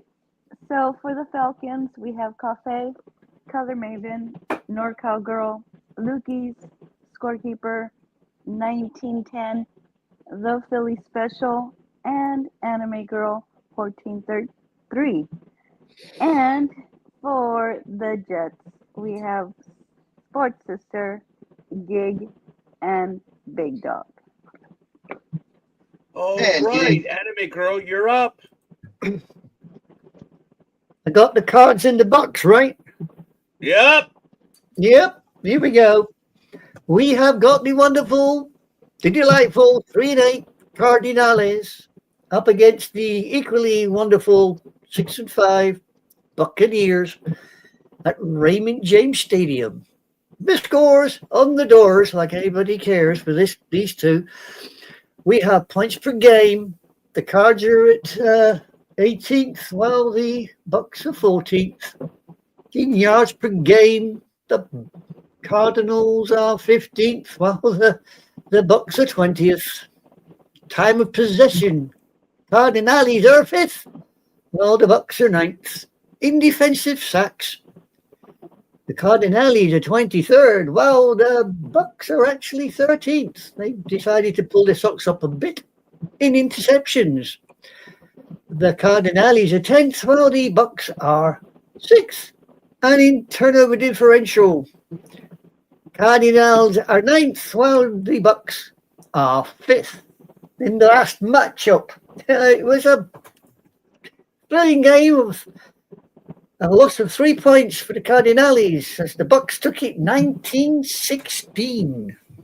The Cardinals in the last 5 games had a bye in week 8, so they're losing to 3 in a row, and they're 1-3 in their last 4. The Buccaneers had a bye in week 9, where they won the week before, and they're now losers of 3 in a row.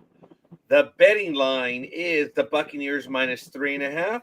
Do we have a win probability? Yeah, this is another team where the cup runneth over. 63.6.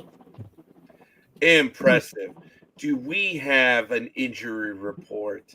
Yeah, yeah, this is going to be fun, isn't it?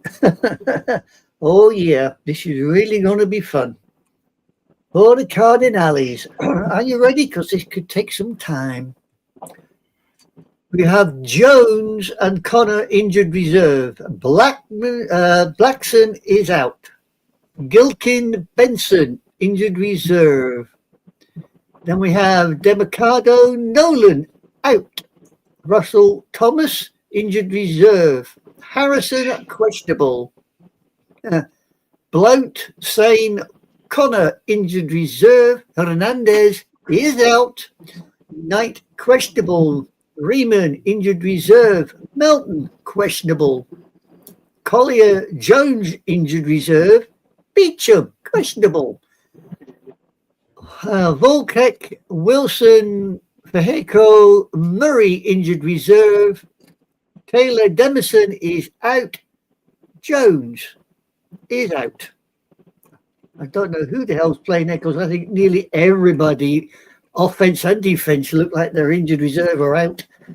For the Bucks, we have Dean questionable, Morrison is out, Walker injured reserve, Mayfield is questionable. Here we go. Roberts, McMillan, Cleef injured reserve, Reddick questionable. Wisdom, Cansey, Mulch, Evans injured reserve, Irving is questionable, Jones is out, Bredson is questionable, McClellan is out, Nilsson questionable. So, pays your money, takes your chances with this lot, ladies and gents. Okay, I need the picks in the chat room. Give me 10 seconds, please. Sorry, guys. I'll be right back. Roger D. You want to go outside? Oh, dear. 21,000, 31,000, 41,000. Well, I'm sorry. That's just how it goes there, big dog. Mercy sakes alive. What do you want this time of the season? A fit team? You ain't getting one.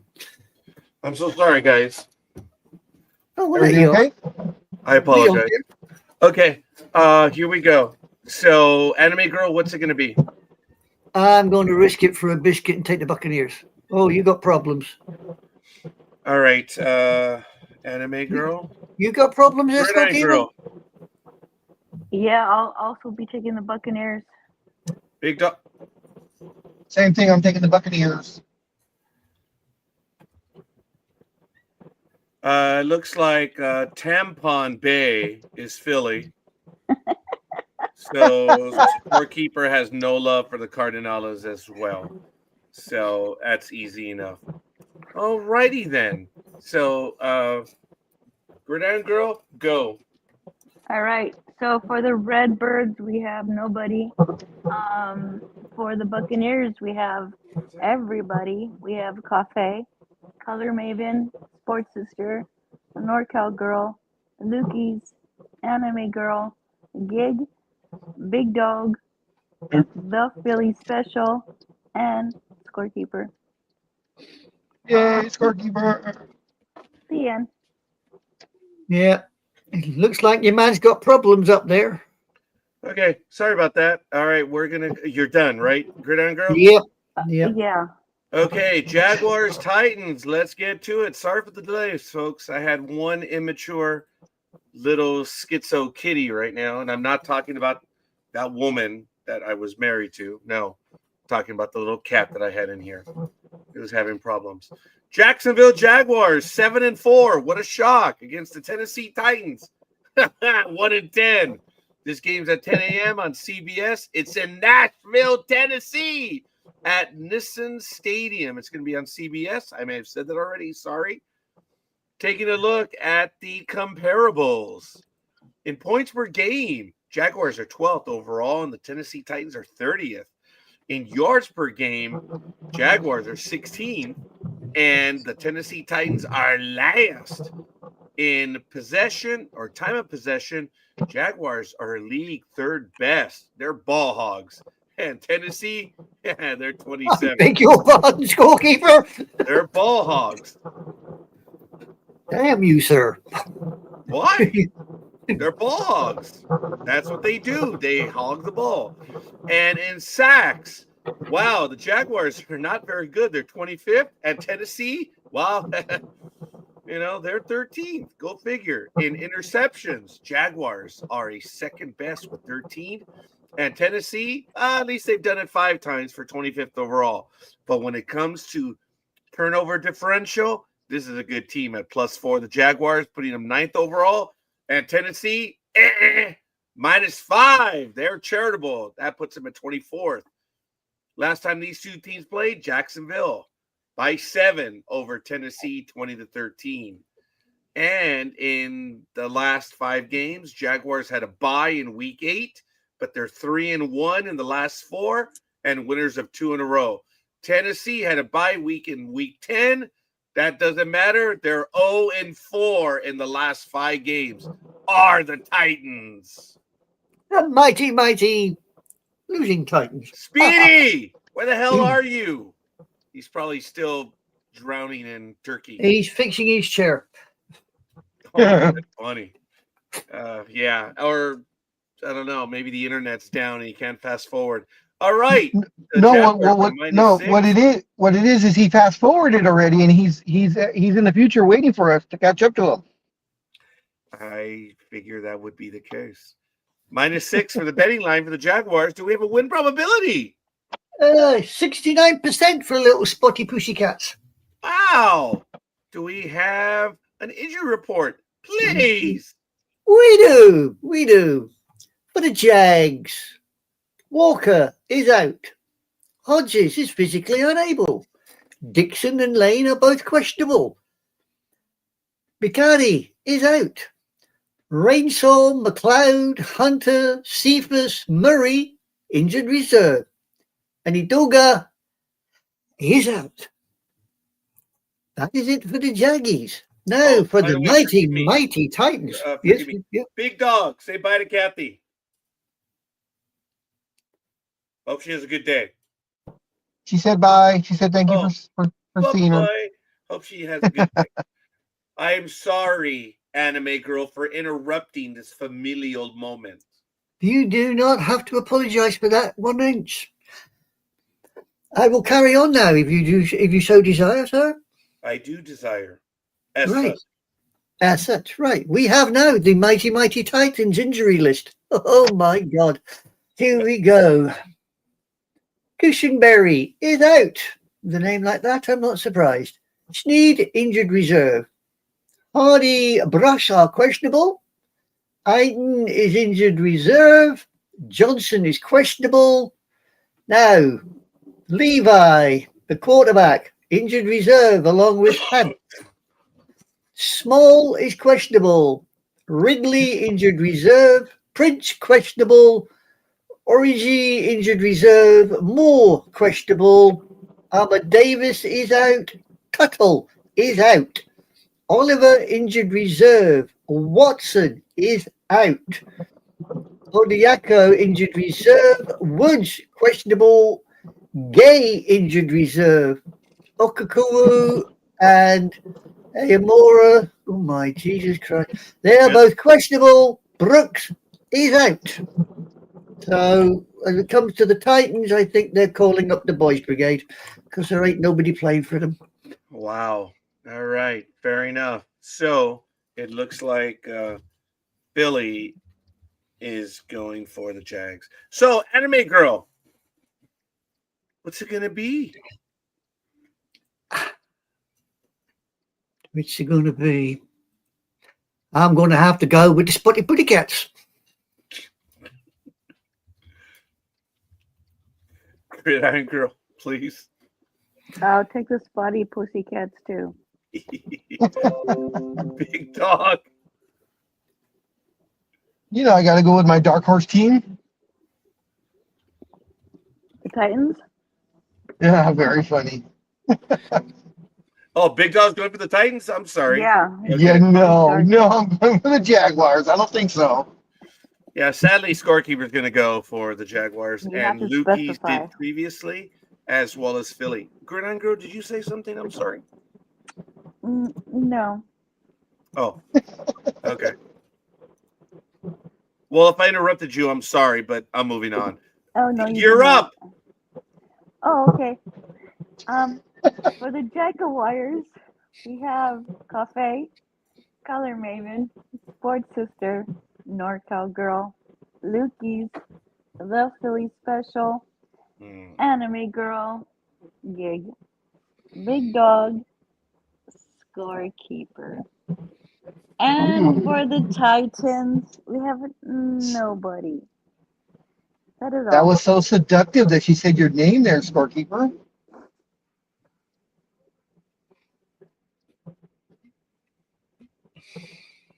No comment. Okay. I want to keep her dignity in place right now. Oh. So, Minnesota Vikings and Seahawks. I'm up next, right, Anime Girl? Or are Yeah. you up? Oh, I think I'm up, ain't I? Yeah, you Oh, I'm just done sorry. the Go last ahead. one. I apologize. Why don't you go ahead, Anime Girl? Because you are so awesome. About as hot as an ice cube. What What the else? hell?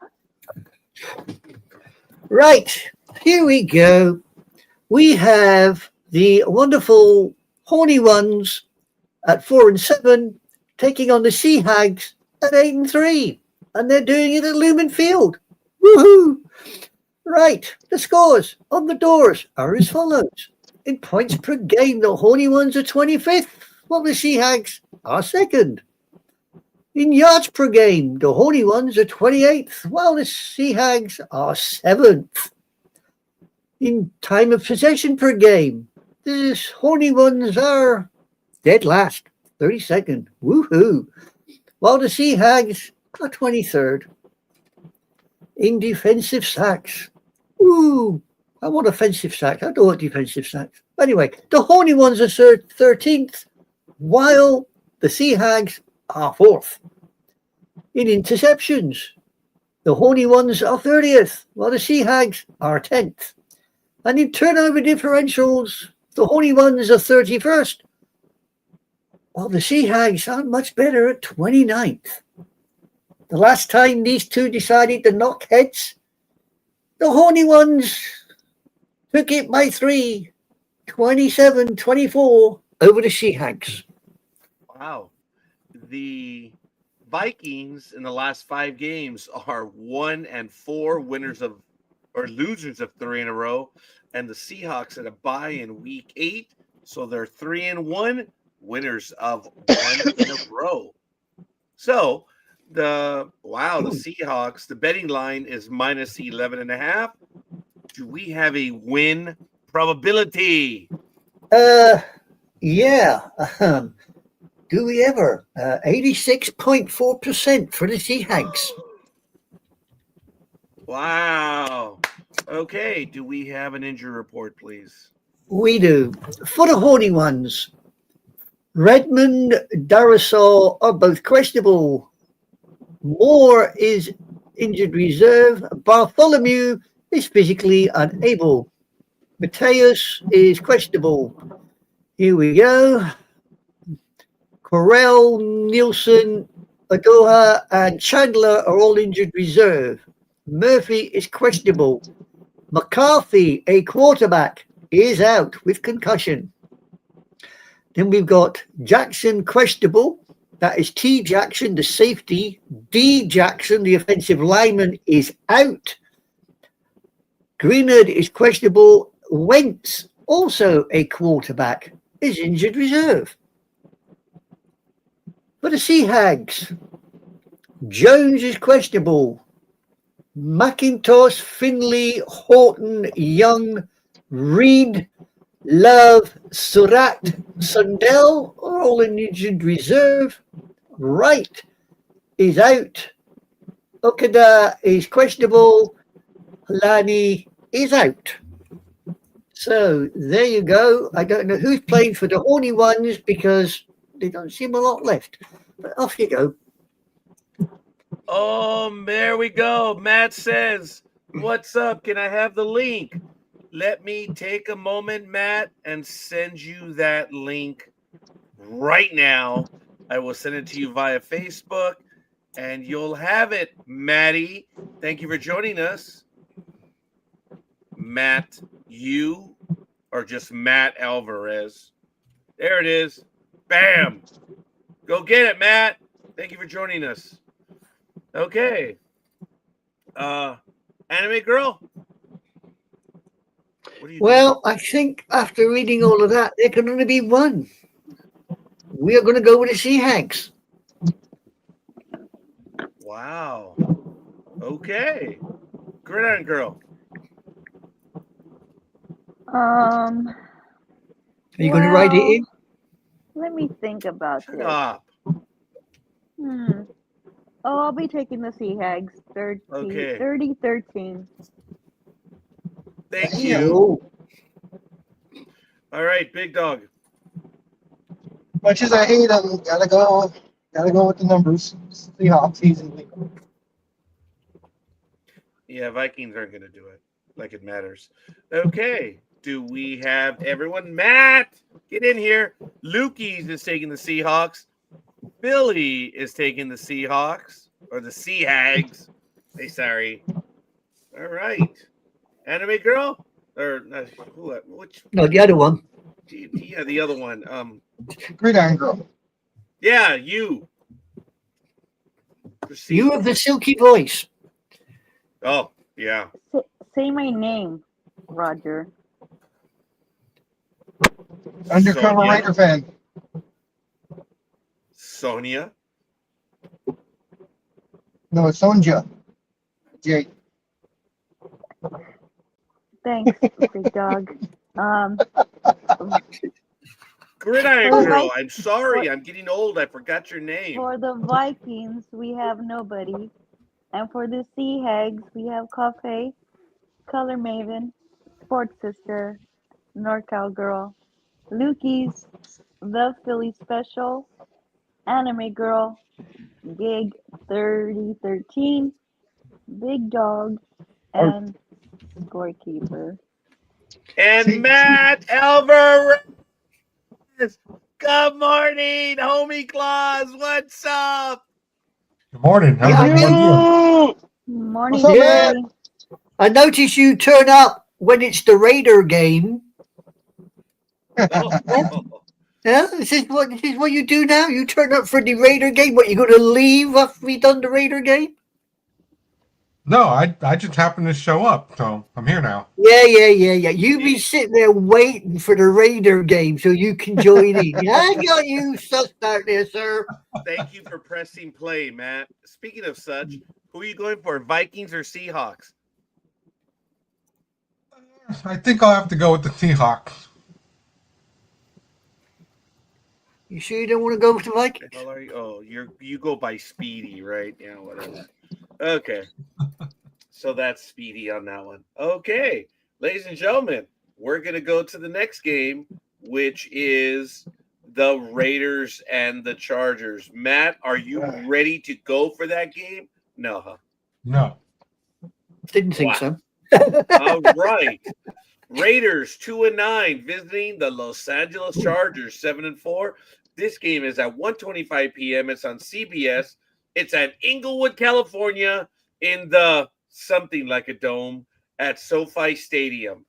When you look at the comparables in points per game, the Raiders are an atrocious 31st. The Chargers are 20th. In yards per game, the Raiders are 30th. Chargers are 12th. Time of possession, the Raiders are 21st. Wow. And the Chargers are a league best at 32 minutes, 32 seconds. In sacks, the Raiders actually have 20, which lists them at 27th. And the Rams are at 11th. In interceptions, the Raiders have 7, making them 18th. And the Rams are in 6th. In total turnover differential, Chargers, hello. Chargers, thank you. Man, that was fast. And the Raiders moly. are -3 in total turnover differential. And that team with the Bolt is -1, putting them at The 16. Chargers. Last time these two played, the Chargers 20-9 over the Raiders. In the last 5 games, the Raiders had a week 8 bye, losers of 4 in a row. The Chargers had a week bye last week. They lost the week before and they'd won 3. So they're 3-1 in their last 5. Looking at the numbers, the Chargers betting line are -9.5. Do we have a win probability? Yeah, the electric company has got 80% dead. Yep. All right. And Matt, the mouse is in the house. Good morning, Speedy. Good morning, Tony. Okay. So let's look at the injury report, please. The injury report. Oh, there's fun for me, isn't there? For the Raiders, Mayer is out.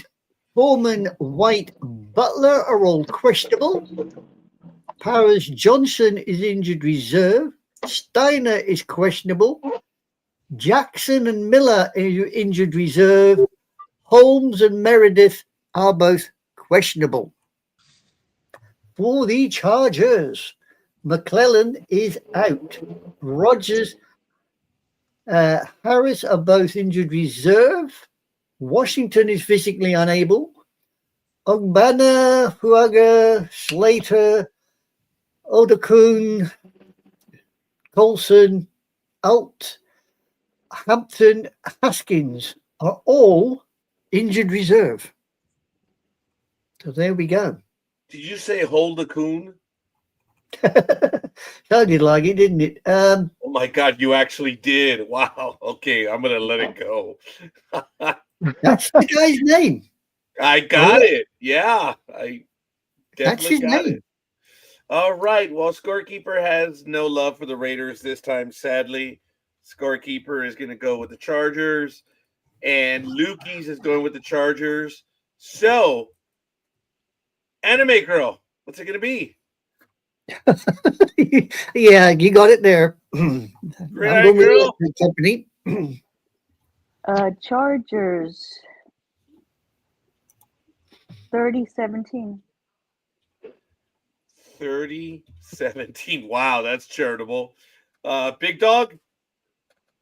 I'm going to go with the Chargers, but as we all know, since they are playing in Inglewood, more than half the stadium is going to be silver and black. But they're going to watch them lose. Yeah. Philly says they're going to win 33-20. There's another charitable score. You really think they're going to score that many points? Wow. That's impressive. Speedy! Do we need to ask? No, you don't, because I'm going with the Charger. Say what? That's it. That's it. The Raiders are going to win that game. Speedy, take the Chargers. Oh, man. Can you imagine if that happens? Yeah. Motherfucker's going to be so angry.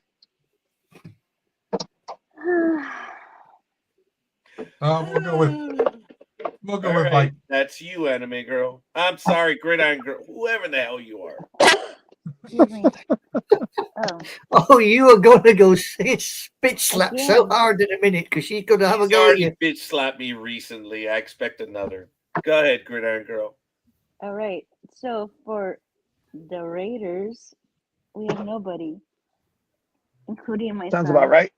And for the Chargers, we have Cafe, Color Maven, Sports Sister, NorCal Girl, Lukey's, Scorekeeper, Anime Girl, Gig 3017, Big Dog, The Philly Special 3320, and Speedy.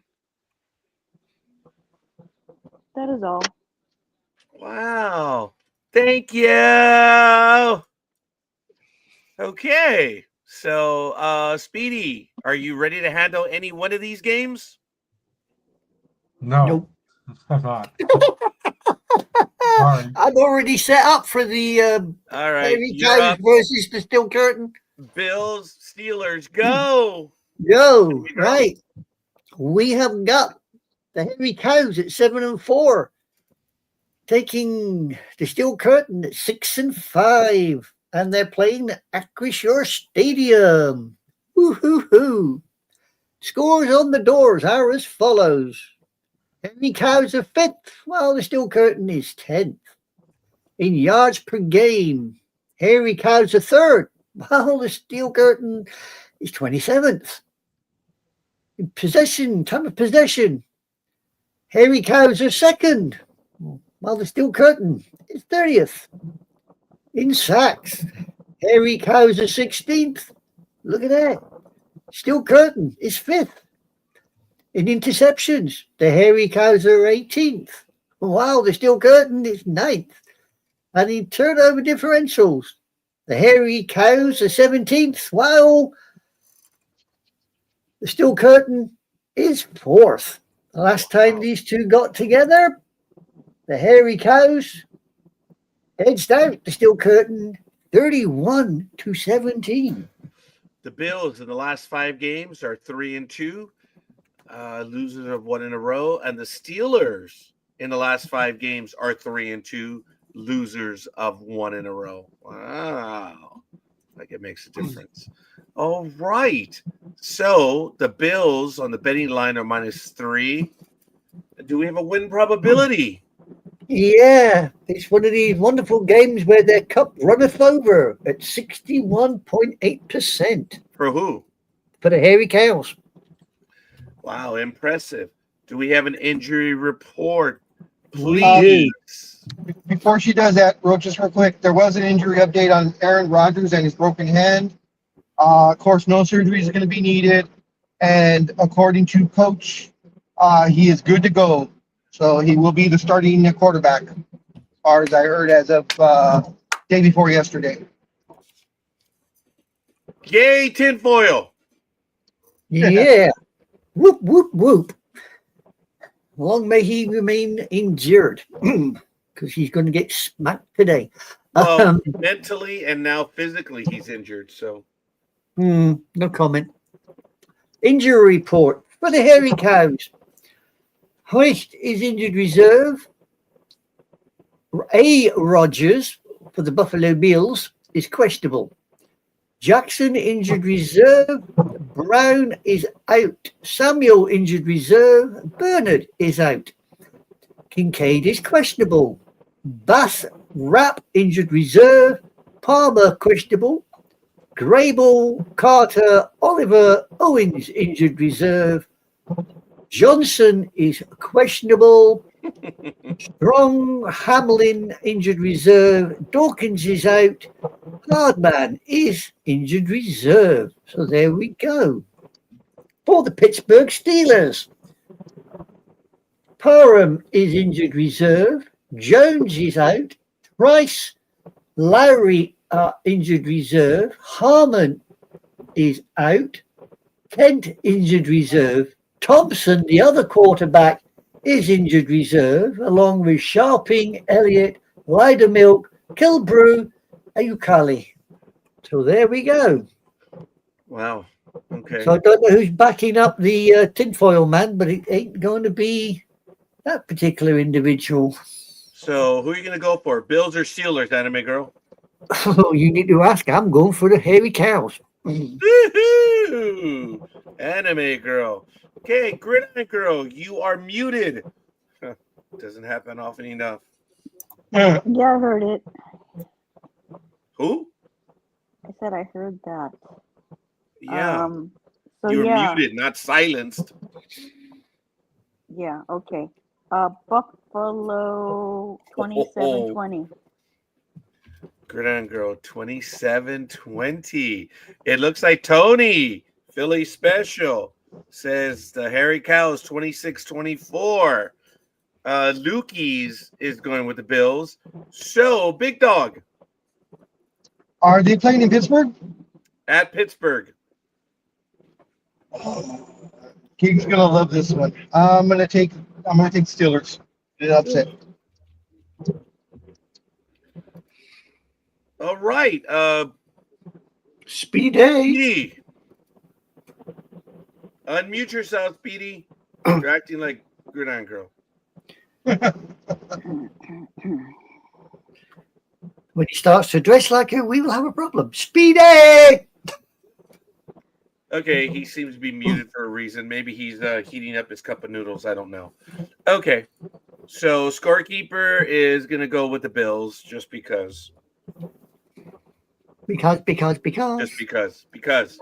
I know you're not supposed to begin anything with because, but whatever. Hey! He's not playing. Come Move on. on. Well, he's going to have to give us all of his other picks. So anyway, hopefully he joins us in a moment. Gridiron Girl, would you please regale us with the picks for the Bills Steelers? Sure. Thank you. For the Buffalo Bills, we have Cafe, Sports Sister, NorCal Girl, Lukey's, Anime Girl, Gig 2720, The Philly Special 2624, Scorekeeper. And for the Steelers, we have Color Maven and Big Dog. The end. The end. Thank you. Okay. Oh dear. The Sunday night game, Broncos and the Washington Commanders, 9-2 Broncos versus the 3-8 Washington Commanders. It is at 5:20 p.m. on NBC. It is at Landover, Maryland, at Northwest Stadium. It's going to be on NBC, being that it's the Sunday night game. Peacock, taking a look at the comparables. Points per game. Broncos are league 15th. The Washington whatevers are 23rd. In yards per game, they're kind of close. Broncos are 14th. Washington 17th. In time of possession, 18th and 26th respectively. Ooh, and sacks. The Broncos lead the league with 49. And Washington almost half at 25, putting them at 18th. In I apologize. Interceptions. Wow. 22nd for the Broncos, 25th for Washington. And in total turnover differential, these are two charitable teams. These give it up a lot. Broncos -3. And for having a winning record, it's surprising that they're -3. But anyway, Washington -8 puts them at 30th. Not good at all. Last time these two teams played, it was a battle. Washington 35, Denver 33. In the last 5 games, Broncos were week 12 bye. Their winners are 4 in a row.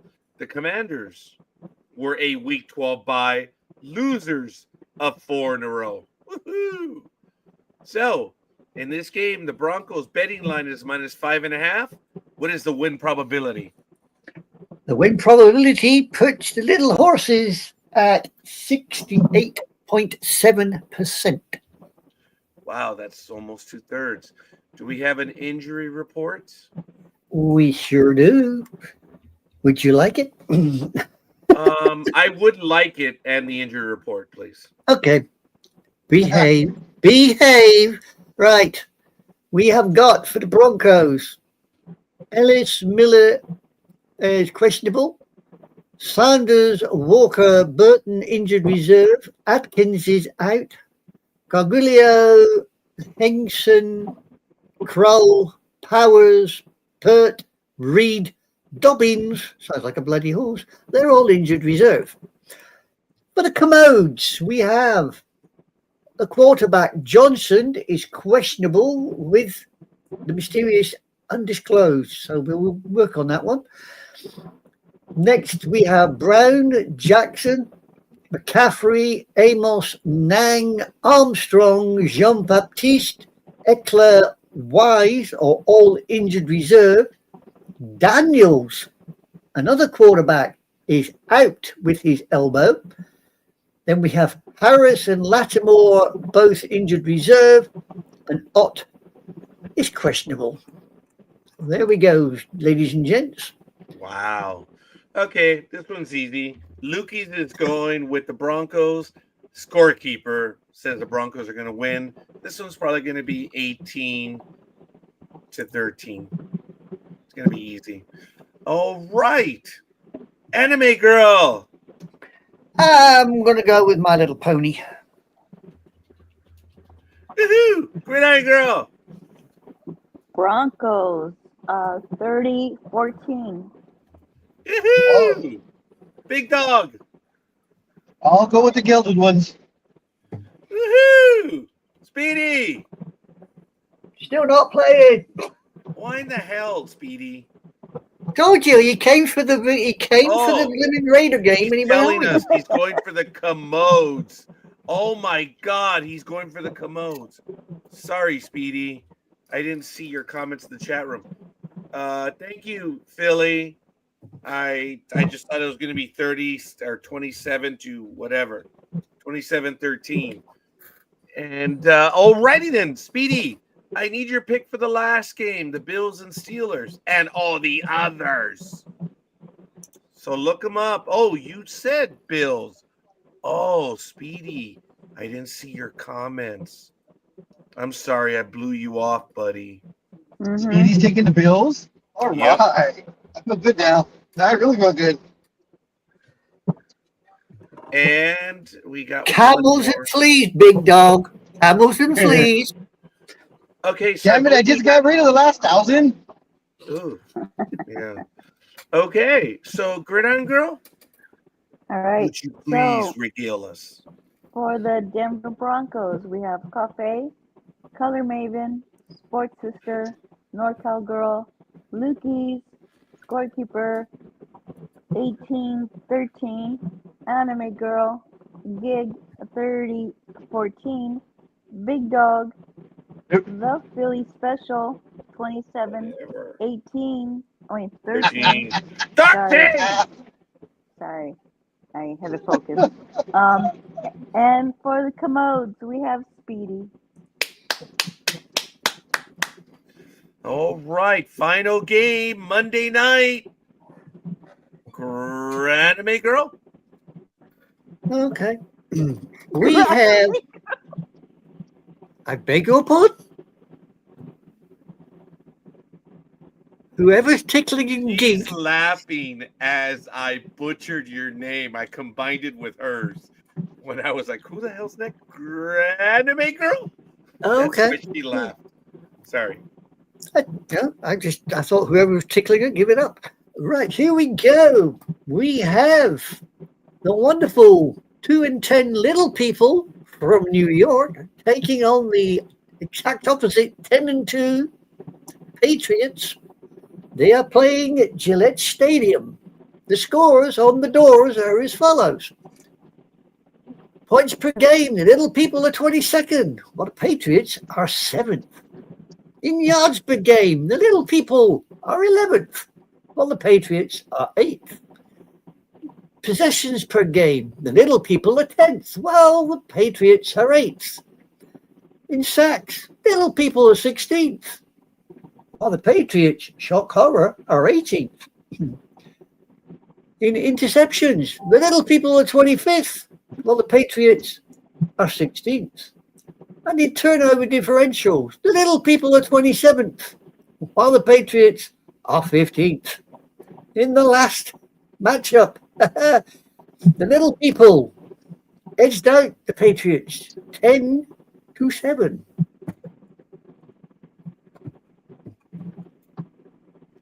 In the last 5 games, the little people are 0-5, man.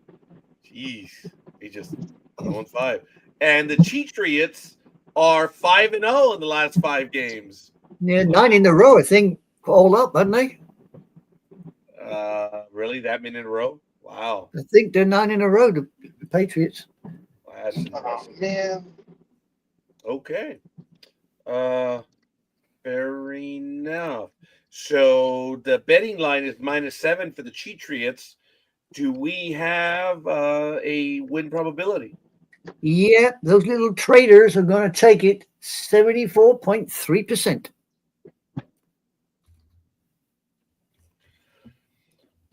Do we have an injury report? We certainly do. We certainly do.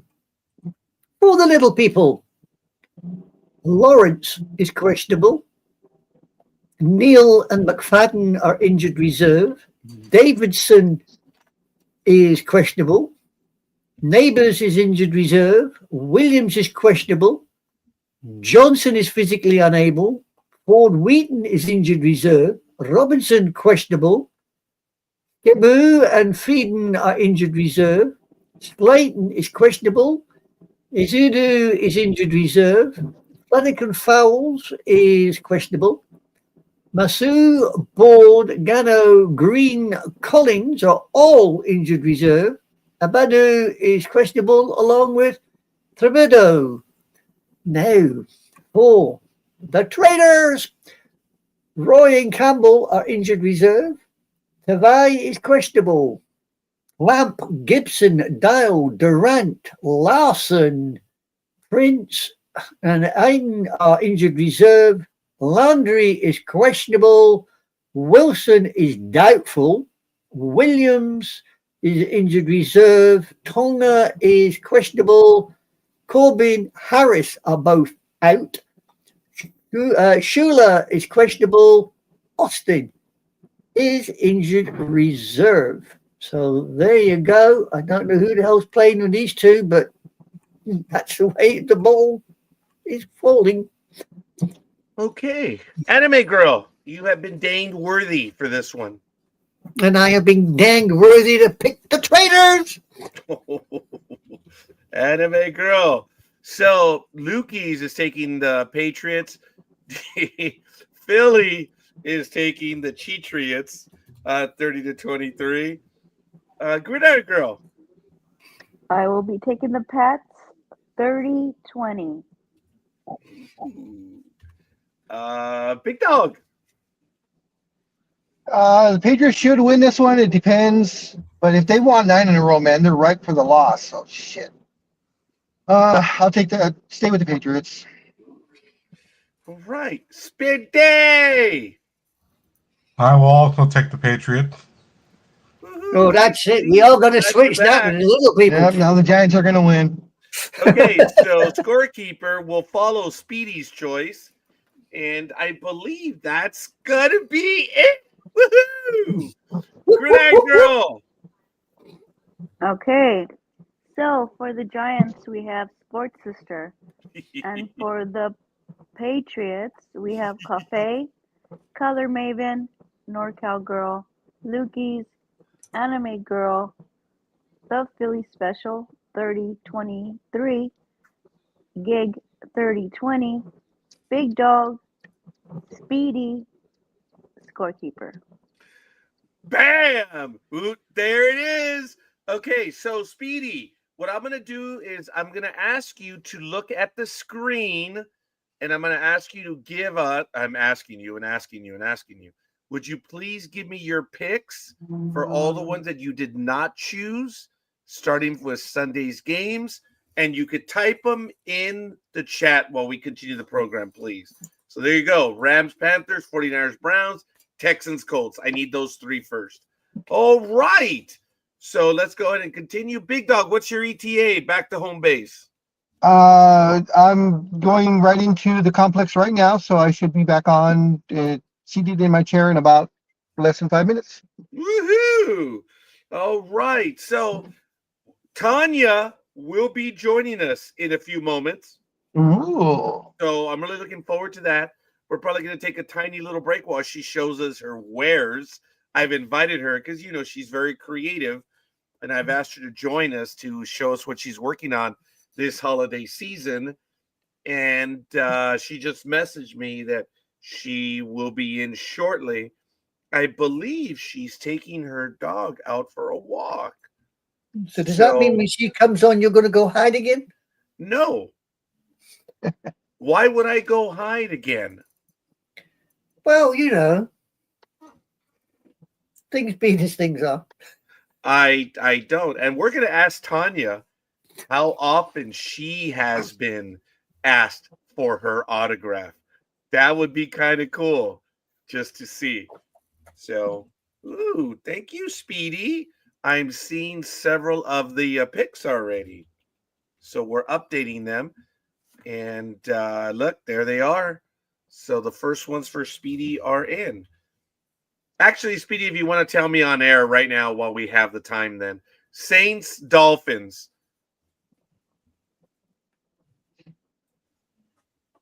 I'll go with the Saints. Okay, thank you. And then I should ask Gridiron Girl to do it again, but that's okay. Falcons, Jets. I think I will. Jets. I'll go with the Jets again. You the man. All right, kind of figured that one. All right, Cardinals, Buccaneers. Dude, are you really going to go with the Cardinals? No. No. Yeah, you're going to go with the Buccaneers, aren't you? Yeah. Did you? Yeah. Okay, sorry. Jaguars, Titans. You're going with the Titans, aren't you? No, he's going to go with the Jags. Yeah, I think I better go with the Jags. I I don't always want to thought you switch teams remember like the everybody Titans. else did on Thursday, right? Yeah, that did happen. Vikings, Seahawks. Oh, we already got you from there on out, buddy. Oh yeah, we're good. Okay, I'm going to go ahead and update everything. Like I said, Tanya should be joining us shortly. Big Dog will be returning. Yep. Gridiron Girl, what did you do for your Thanksgiving, if you would like to share with us? She don't. She I guess remains she doesn't want to muted. share. I guess she doesn't want to share. She don't want to Speedy, share. what did you do for Thanksgiving? I went to Pittsburgh. Well, first I went to Antioch to meet up with my good friend, the pictures on Facebook. And then since my best friend Anthony, the big tall guy that you've met before, since they live like 10 minutes from each other, I just drove straight there. And then I had to come back because I had to be at work yesterday. So I came back Thanksgiving night. How was it, buddy? How was Black Friday? It was crazy. Because Did you get anyone try to steal from the store? Nothing happened until after I left, because when I left, the back alarm went off. So that means somebody went out the back door. Ooh. So they had to run back there and turn that off and close that door. Yeah, don't you hate when you use the back door? Yeah. But when I got there yesterday, I couldn't remember because, the stupid brain tumor stuff. I'm like, why are people coming out of the store? We're not even open yet. And it wasn't until later one of my coworkers were like, remember, we open at 7 a.m. because of Black Friday. I was like, yeah, okay. So, and I check my schedule. I'll be at work all next week and probably through New Year's. So they might throw a couple of Saturdays in there too, they said, so we'll see. Bob, they got you busy, buddy. Oh yeah. All right, well, folks, I want to ask you to review the posts on Sports Talk with the Guys. The games have been updated, so if you guys do me a solid, you can go ahead and do so. If Gridiron Girl has returned, what did you do for your holiday, your Thanksgiving meal? I cooked. I cook. I just did. For my mom. Those were the best times of my life, my childhood, with my mom's cooking, and they're no longer there. Most of my family members that matter to me, anyways. Thank you for the invite. Well, I did not know. I'm just kidding. You said for those that matter in my life. When I said thanks for the invite. Oh, okay. So, anyways, yeah, I do it to honor my mom, and I cook everything that she did, and yeah, I did that while watching football. So I spend probably all the time that football was playing, I was cooking. So yeah, I was tired. I bet you were. I went with Norms this year, and we ordered the meal, and unfortunately, it took them an hour to deliver it to us. They were very uncoordinated, unplanned. It was the first time ever that that's happened. Was the food good? It was good as always, but we just had to wait and wait and wait. We set the 3:45 pickup time. I did not get the food until after 4:45. So, okay. So you didn't eat there. You just you picked it up. You pre-ordered. That's correct. Yeah. Okay, that's cool. It probably would have been better had we just gone ahead and eaten there, but the meal was good because I ordered extra. For those that know, I ordered the family meal, and then I ordered an extra ham and an extra quart of the gumbo soup, and it went almost 2 days. So the family was happy. I'm just unhappy with Norms that it was very uncharacteristic for them to take an hour from their time. They had a new manager there, and it looked like they were running with the you know chickens with right their ahead. heads cut off. Yes, or turkeys with their heads cut off. Oh, that's stressful stuff. Yeah, but the food was good. Norms delivers both figuratively and literally. It's Was just it was it as good as Public Works cafeteria food? young One lady. Thanksgiving. That was one of the greatest Thanksgiving meals I've ever had in my life, and that was on a Wednesday with Gridiron Girl. I thought it was so cool because Gridiron Girl, I think she knew I always took the 3 days of Thanksgiving. And being that she always knew I was off, she asked me, "Hey, are you going to actually be in on Wednesday?" And I said, "Yes."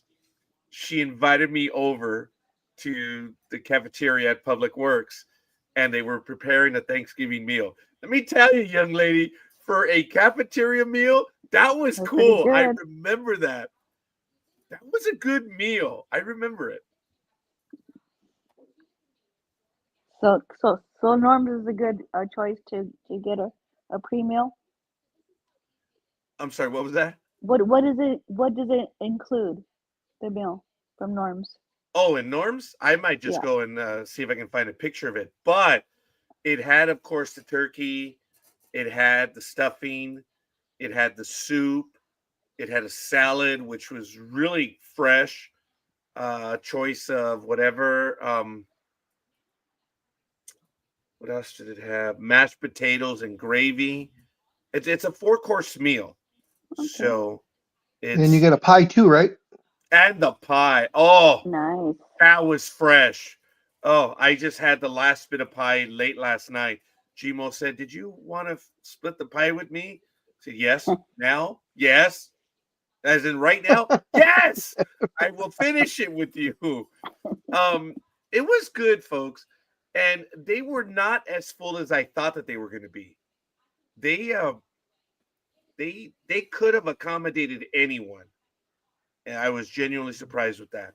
It's look, my only thing is we had to wait there an hour. And I know it was a larger meal, but it was still good.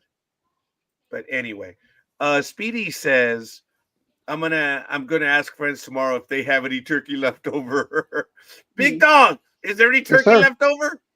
Yes, there is. Funny thing is, even though Melissa hosted it, my middle daughter, she's not a fan of turkey. So she gets very little turkey, but she loves the ham because we cooked the turkey. We made, like I said, the stuffing from scratch, mashed potatoes from scratch. Janelle made the mashed potatoes and the mac and cheese, super creamy. Melissa also made homemade cranberry sauce. She made a green bean casserole. Hmm. So yeah. So I took all the turkey home. Oh, that's funny. I'm How, gonna how tell. Gig? How big was your turkey? 'Cause I heard you said you Actually, cooked it. actually, I did a half of a turkey. Okay. At Trader Joe's, they have it. Oh, It okay. was so it was so I tried something different this year, and it was Mm-hmm. brined. It was Oh, brined. okay. So How'd you like that? yeah, it came out really good. Yeah. I was having some afterthoughts because I heard that brining is not the way to go, but it was brined in like herbs, and it was really good. So yeah, I was satisfied with Yeah, that good. outcome. Because it could get bad if you overcook it. Yes. You're Yes. done. I saw a video. I laughed my ass off on this one, and I don't know where they're at, but in the background you hear a little girl, and she's all, "Grandpa, what are you doing?" And he's walking up, and I guess they deep fried the turkey. Uh-oh. So he's like, "Oh," he goes, "I'm taking the turkey out." He goes, "It's time for," he said, "It's almost time for dinner." He goes, "So you want to watch?" He's like, "Yes." So he gets his hook and he pulls it out, and the turkey was darker than this color. Oh, No. and he was like, "Oh my God!" And then you hear like maybe the adult daughter or something going, "What are we gonna eat for dinner?" Because that turkey was burnt to hell. Oh, it sounds like my guys. ham. Yeah, sorry. That's what it looks like, guys. It really Okay. does. Oh, that's And nice. let me tell you, it was hot. It was ready to go, and it was nice. It's everything is when it's ready, it's packed up. They give it to you, What and kind of soup? it was The the gumbo. gumbo, Oh, wow. Nice. I love the and gumbo soup. they Yeah. gave us a quart of the gumbo, and we ordered an extra one along with the ham. So we picked up this special, the Yeah. feast 4, and then I added the gumbo and the ham. I gotta hand it to them. Oh, and if you walk into the restaurant, you can order that exact meal as well. So it's not bad. Like I said, I sat there for an hour. That's the only negative. They were trying hard. Would you like drinks? Would you like something? And I'm no. I want my It would have, food. it I would want to have get the been hell better out if of you were here. at a bar. What's up? It would have been better if you were at a bar. You could You could have a have drink. enjoyed a few cocktails while you waited. Yeah, but that was And not. gig. We all know how scorekeeper loves to wait in line. Oh, yeah. So that 1 hour wait, you must. I could just picture you scorekeeper at like 50 minutes, 55 minutes. You must have been going out of your mind. Well, when they first told us, oh, it's going to take 10 minutes, I said, which means 20. I immediately said that. You said And that, then, Raj? oh, yeah, out loud. I said, well, that means 20. And Whoa. it didn't take very much to look at the chickens with their heads cut off. And, look, like I said, they were hustling. It's just they were unorganized. They might have been shorthanded. I was biting my lip, but each time the girl came over to check, I was a little a-hole. But I apologized. I said, look, I'm sorry that I'm giving you attitude. It's not my intent. I just want the food. You guys promised 3:45. It's 4:30. And then at 4:45. And then they finally called my name. We got up, and the girl giving out the food had a big old smile on her face. Like they're like, oh shit, he's the guy. I went up. They gave us the food. We checked everything. I asked for a larger bag, those real big bags that they have. I asked Yeah. for another one, and Gmo and I walked out. See, and since parking is a BITCH right here on Big time. Thanksgiving, if you move your car a little bit, it's gone. So I took a lift, Oh, and okay. I made the driver wait. Driver was cool. I tipped him, but I was angry that I had to tip him because You made him wait. So he agreed to wait the whole hour? he waited. Yeah, no, Oh, I snap. thanked him Wow. for his time. Now, Wow. but this is how Lyft, and I can say it as a Lyft driver. This is how Okay. they rip off the drivers. The fare to and from was about $27. He waited more than 45 minutes and the fare jumped to $31. That's Wow. nothing. Wow. That's Wow. nothing, guys. Yeah. Driver's time means nothing. So no, because when they told me 10 minutes, I walked outside. Dude, they just BS'd me. So I gave them a bit of cash right there and then went in. And then when they at the third 45-minute mark, when they said we're finishing your sides, we need another 15 minutes. Oh, I was gonna go volcanic. And would you like anything to drink? I'm like, no, just want the food. So I went back to sit down. And like I said, I get it. I know they got to deal with sucky situations. But I told them, I said, I'm going to go sit down because I'm going to say something. And speaking of saying something, ladies and gentlemen, happy Thanksgiving. Good morning, Ice Queen. Sorry to wake up the neighborhood. How you doing? Morning, Tanya. Oh, bye, Tanya. Nice to see you. Well, shit. I guess I woke up the neighborhood. See, you pissed her off. You pissed her off. She should be nice and calm. She just came back from Disney World. Okay, Gridiron says I'll be back. Have to take care of some wheezy business. Okay, You Gridiron gotta walk the dog. Thank you. Got to walk the dog. Go walk that dog. Scorekeeper. Who isn't short-staffed? That is true, isn't it? Yeah, but in our Matt, that's excessive. Especially since he put it in beforehand, and he was given a pickup time, and to walk in at that pickup time and still be another hour. That's a more than excessive, actually. That food looks good, though. We don't have a Norms here, though. That's the only problem. We have Black Bear, we have Denny's, and Black Bear is probably the most comparable to it, don't you? Wouldn't you agree, Scorekeeper? Yes. And look, I've got to tell you that I will go back to Norms again. Oh yeah, of course. I mean, it doesn't. I can complain. Okay, I have the the wherewithal to complain, but as I said, the food was hot. It was delicious. Okay, all hands battle stations. Good morning, Tanya. I apologize. I'll lower my voice now. It's perfectly Morning, fine. Tanya. I'm sorry. Good morning, everybody. But Happy no, it's funny Thanksgiving because week. I greeted you and I was a little loud, and you looked at the button. It looked like you cut me off, and I was like, "Oh shit, here we go."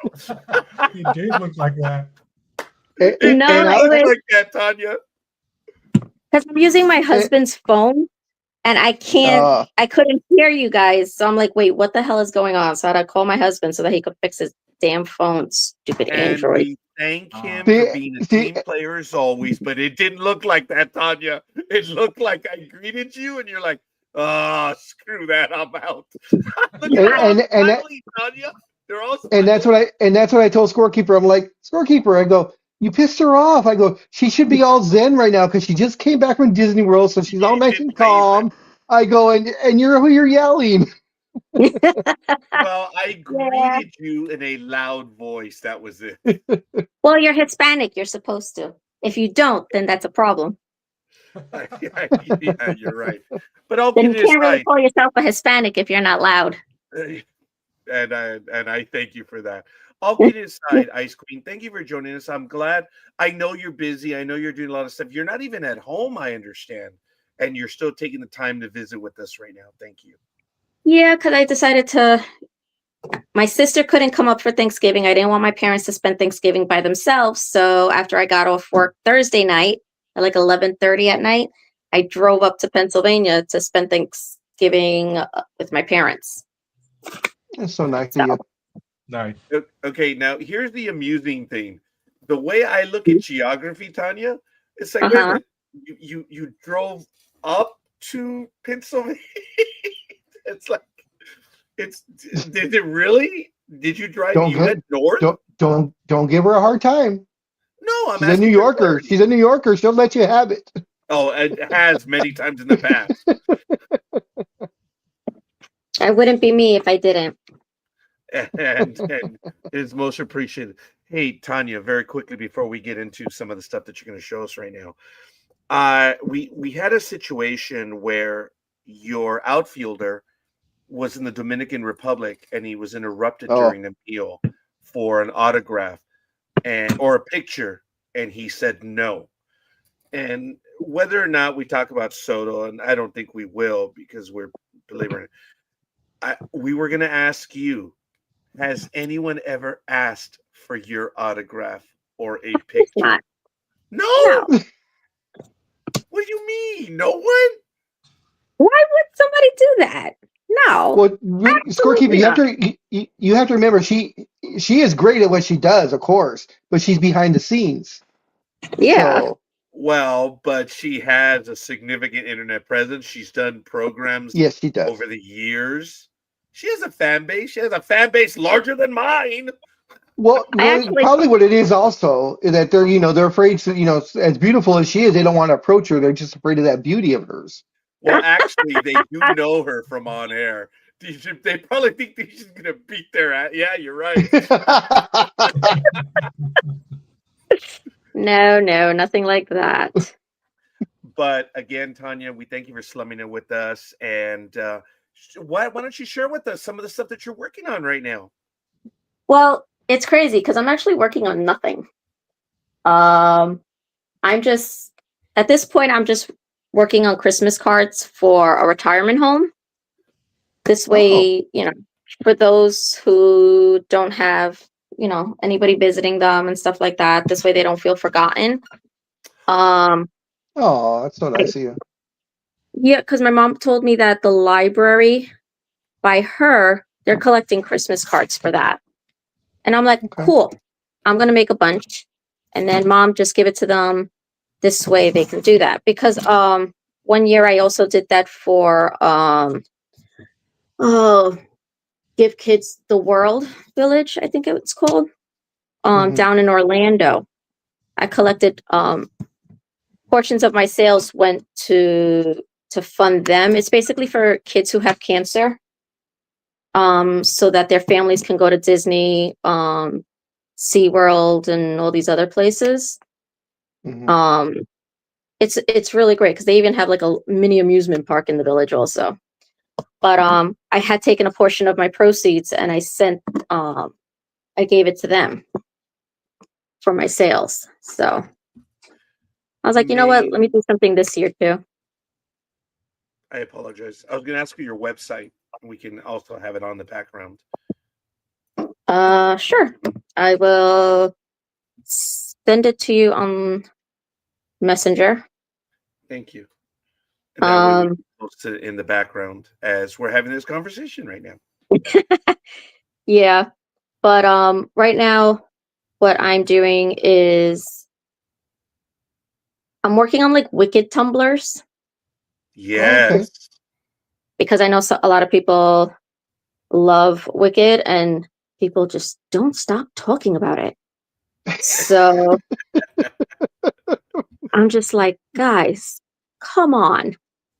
I mean, I get it. Yes, it's great. But good Lord, that's all that they talk about at my job. So I was like, you know what? Last year, somebody requested an ornament. So I made an ornament for them so that they could give it as a gift. But I'm taking that same design and I'm putting it on tumblers now. So basically, it's like a black tumbler with Glinda, her image, and then also an image of Elphaba. Yep. So that people can see that. But it's cool because it'll be double-sided. Oh, So wow. we're trying to find an image of the actual ornament. Okay, so this is what it would look like. Ah, there we go. Oh, you know Roger what? has Sorry, it right Tanya. there. Let me go to your screen. Sorry. I was having the background while you were talking to us. I'm sorry. No, that's fine. Okay, go ahead. So. Oh, yes, right there. The same one. Yeah. You should put the other one back up. Yeah, and then like right. on the back side, it has a broom and a wand. So like if you click on that image, if you click on it, and then there should be two images.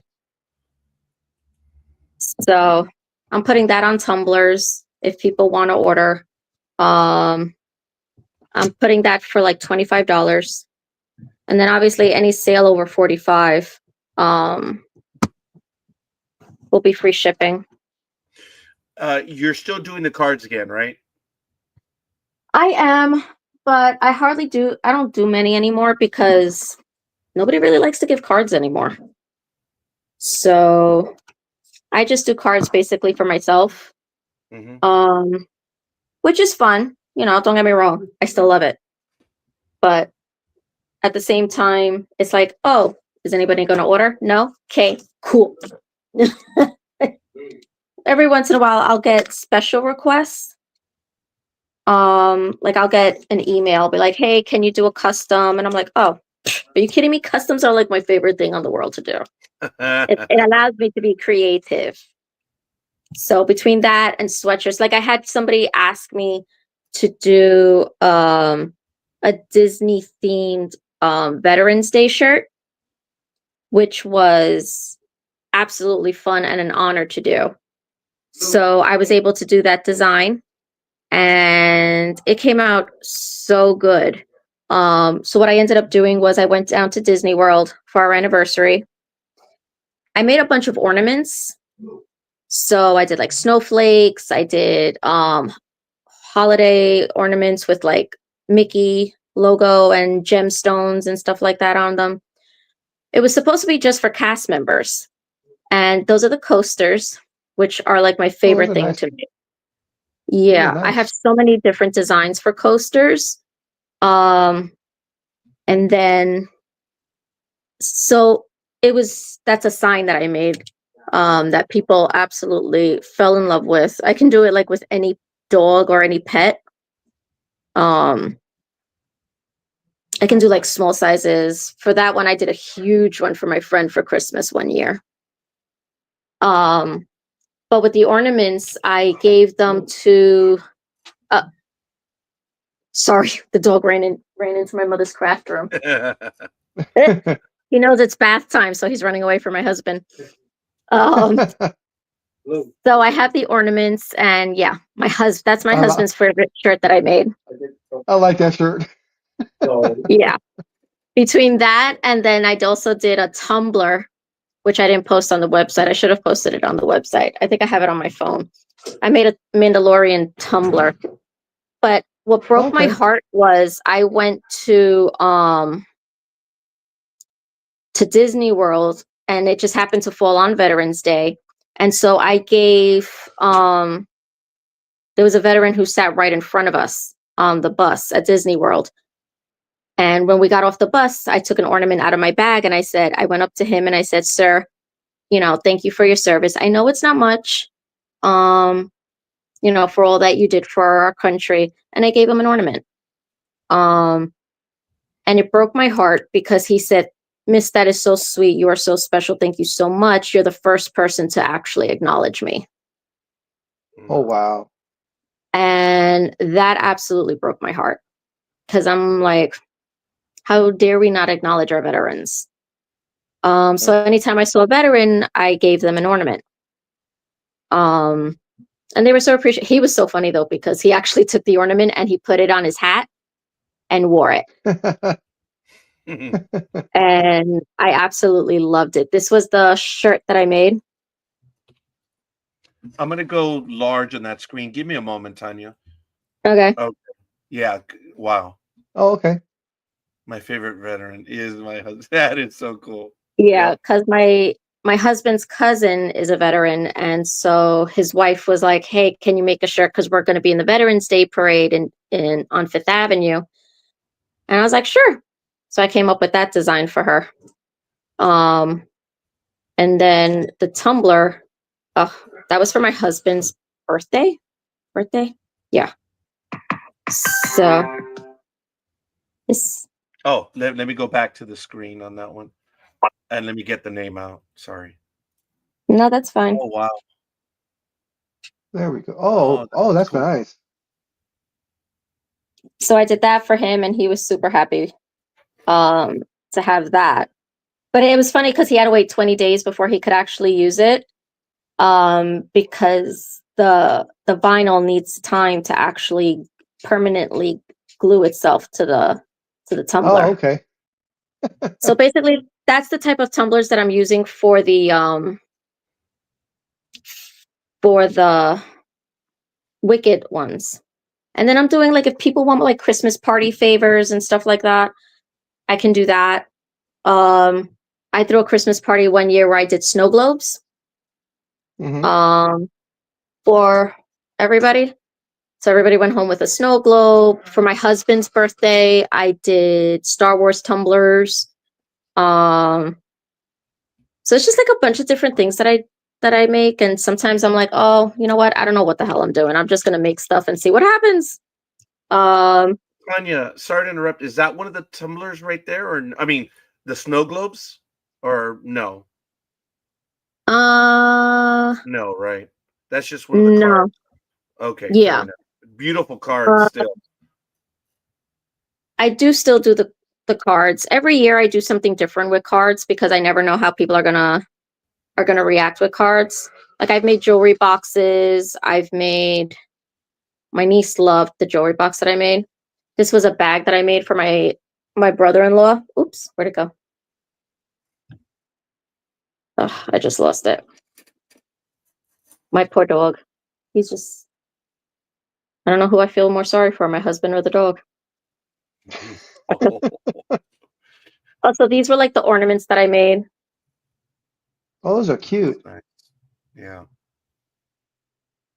Because, I made them mostly for cast members, but once I saw veterans, I was like, you know what, I'm going to give it to veterans too.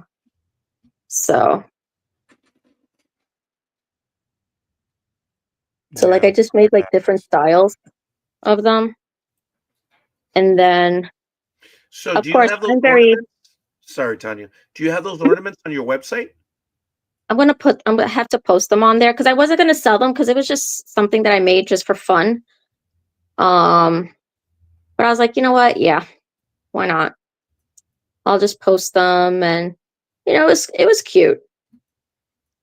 But it was just something super simple I made within like an hour. Because I was like, oh crap, I need stuff to do. To give to the cast members while I'm out there because all these people, they're out and nobody really gives them anything, and they're sacrificing like their time. So I'm like, you know what, just a way to acknowledge everything that they've done for us or that they're doing for us. I think I'm going to do that. Oh, so this is the snow globe that I made. Oh, wow. Yeah, Wow, that's nice. That's on your Instagram page, correct? Yeah, the Belle of NYC.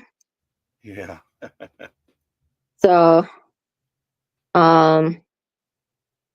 I just like to be creative, I like to, because anytime I make something, I think of it as, oh, this is me being able to share a moment with people or to help people create a special moment in time with their families. And this is an Oswald hat.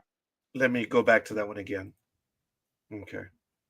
Yeah. So like I make caps also. So I had made that for my husband. God knows what he did with it. I have no idea. But I don't know. I don't get a lot of sales, which is fine, but I just create stuff. This was a custom order for a tumbler with a card. They had a cat that passed away and they wanted to share a moment with their spouse because the spouse is very close to the cat. I think it was his cat because I think they had like 3 cats. But yeah, like I said, I don't get a lot of sales, but at this point, I don't really think I do it for the sales. I just do it for, one, it's good for my mental health, and 2, it's just something that I get to share with people. Well, the reason why I reached out to you, and I thank you, Tanya, I didn't mean to cut you off. The reason why I reached out to you yesterday was Thanksgiving is over. I've ordered cards from you twice, and I was thinking of doing it again. And I was like, you know what? Nice. She hasn't been on with us in a while. So maybe off air, we'll talk real quick. Or I want another. Well, actually, I want 10 more cards. So, and I love the variety that you did. And let me know what I need to do. Either you can bill me direct or I can go to your website, whatever you want me to do. But I can Zelle you so there's no charges, no credit card charges. I mean, if you want pay by credit card, no problem. But I do want another 10 cards. I'm going to ask you for tumblers moving forward, especially during tax season, Tanya. Oh, 100%. It's going to be very simple. It's going to be Jedi.tax. That's it. So we will need to talk about that because on a side note, the firm is growing. I want every preparer to, I never thought I would say this, but I want every preparer to have a tumbler. And anyone who's part of the firm is not here at the moment. So among other things. You just have to let me know if you want me to put lightsabers on it. I'm gonna avoid the Disney litigious opportunities. No, it would probably just be Jedi.text. That would really be it. Because if anyone's been to the website, the only hint that it is Star Wars related is the color purple. That's it. Makes Because- Wendu. Yeah, very good. Because Disney has a lot more money than I do when it comes to the illegal people. But since the tumblers are going just to your staff, It won't should at matter. least They have won't go after you. yeah, you should have at least a Palpatine, silhouette or something in the background. Well, I could probably get away with that for me, but I'm going to talk to Tanya about that. But I have people from the entertainment industry that are my clients, and a few people have, their eyebrows have gone up on my business cards, and I'm like, I Really? didn't make that. Oh yeah, I didn't make them, Tanya. A client made them for me. They're actually really cool. But Let me see. Do you have one there? I will find it. Bear with me a moment. Okay. Guys, continue the conversation. Yeah. I just don't have one, and of all things. I'm looking in my mom's craft room, and I have no idea where she puts anything in here. Okay. And I'm trying to find all the stuff so that I can finish making these cards, but I'm like, I don't know where she puts her stuff. The cards are black, Tanya, and I have them right here. On the back, of course, it says Jedi.tax, but on the back side, you can look very carefully. Oh There's my some god. imagery there. Yes. And I then, of love course, that. I have my, on the front side. I didn't order these. They were given to me by a client. So, but you know what? Honestly, Disney doesn't really unless you're giving them, you're selling them, Disney doesn't care.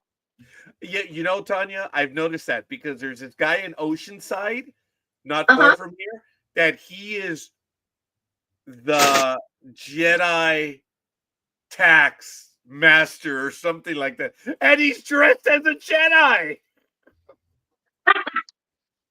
And that's it. You're right, Tanya, but I'm not going to. I know my luck. I'm not going to risk it. Yeah, no, I've noticed that Disney really doesn't they don't even go after people who do sales with Disney logos and stuff like that. Because they're like, we're still gonna make our money. What do we care? Which thank you, Disney. But things like the Mickey head logo, that's copyrighted. So I have to be very careful. But I don't create the images. Anything that people order from me and they want a specific image, I buy the license for it. Right. We talked about that 2 years ago. Yeah. And you had mentioned that you could not do certain things because you didn't have the license. Right. So on Etsy, there are people who do the graphics, and they're like, okay, anybody who's downloading this, you're only allowed to make 25 things with this image. Oh, wow. And I'm like, okay, cool. 25. How many have I sold? 1. Cool. I'm good. So yeah, I don't really worry about lawsuits or things like that because I'm like, look, I bought it from this person. So if you're suing me, that's the person who made it. So sorry, not sorry. I will throw you under the bus first.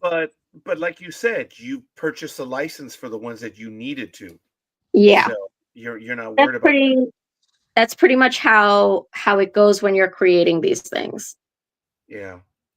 You see, I just noticed that you do the 10-10 wins on a bag and the cup. Do you? I had so many coworkers ordering those. I bet. Now, do you do the polos? Could you do the polos, Tanya? Yes, I can do polos. I can. Oh my God! Okay, I'm gonna get the polos from you. I'm gonna do that. Because there's a uniform that we're gonna have. They're gonna be polos, of course, and it's just gonna have the company name on. That's it. Okay. I'm not gonna do that. Oh my God, Tanya, if you do that, that's bitching. It's I can it's not totally do even that. anything. It's very simple. But I anyway, will tell you that the easiest, well, the most affordable way to do these things, especially when it comes to clothing, is you order the shirts and have them sent directly to me. yeah, Because one for sizes, and two, this way you know what right, material you want. yeah, Because like the stores that I go to when I buy the materials, they don't sell polos, but they do sell like t-shirts, sweatshirts, hoodies, and all that other stuff. So yeah, that 10/10 wins one. Oof, I sold so many. So many. I couldn't believe it. that's cool. Yeah, Because my job used to give these things away. Like they used to give them to employees, but now they don't do that anymore. So once I started making, people were like, "Oh my God, can you make one for me? Can you make one for me?" And I'm like, "Fine, $15, $10, this, whatever it is that they want me to do it on." Yeah. yeah. So We have plans in 2026 to take the Oh, I apologize. I think I said something I wasn't supposed to right now. Oops. Okay, I'm going to continue. We're going to be taking NDB Media on the road again. Okay, yeah, big deal.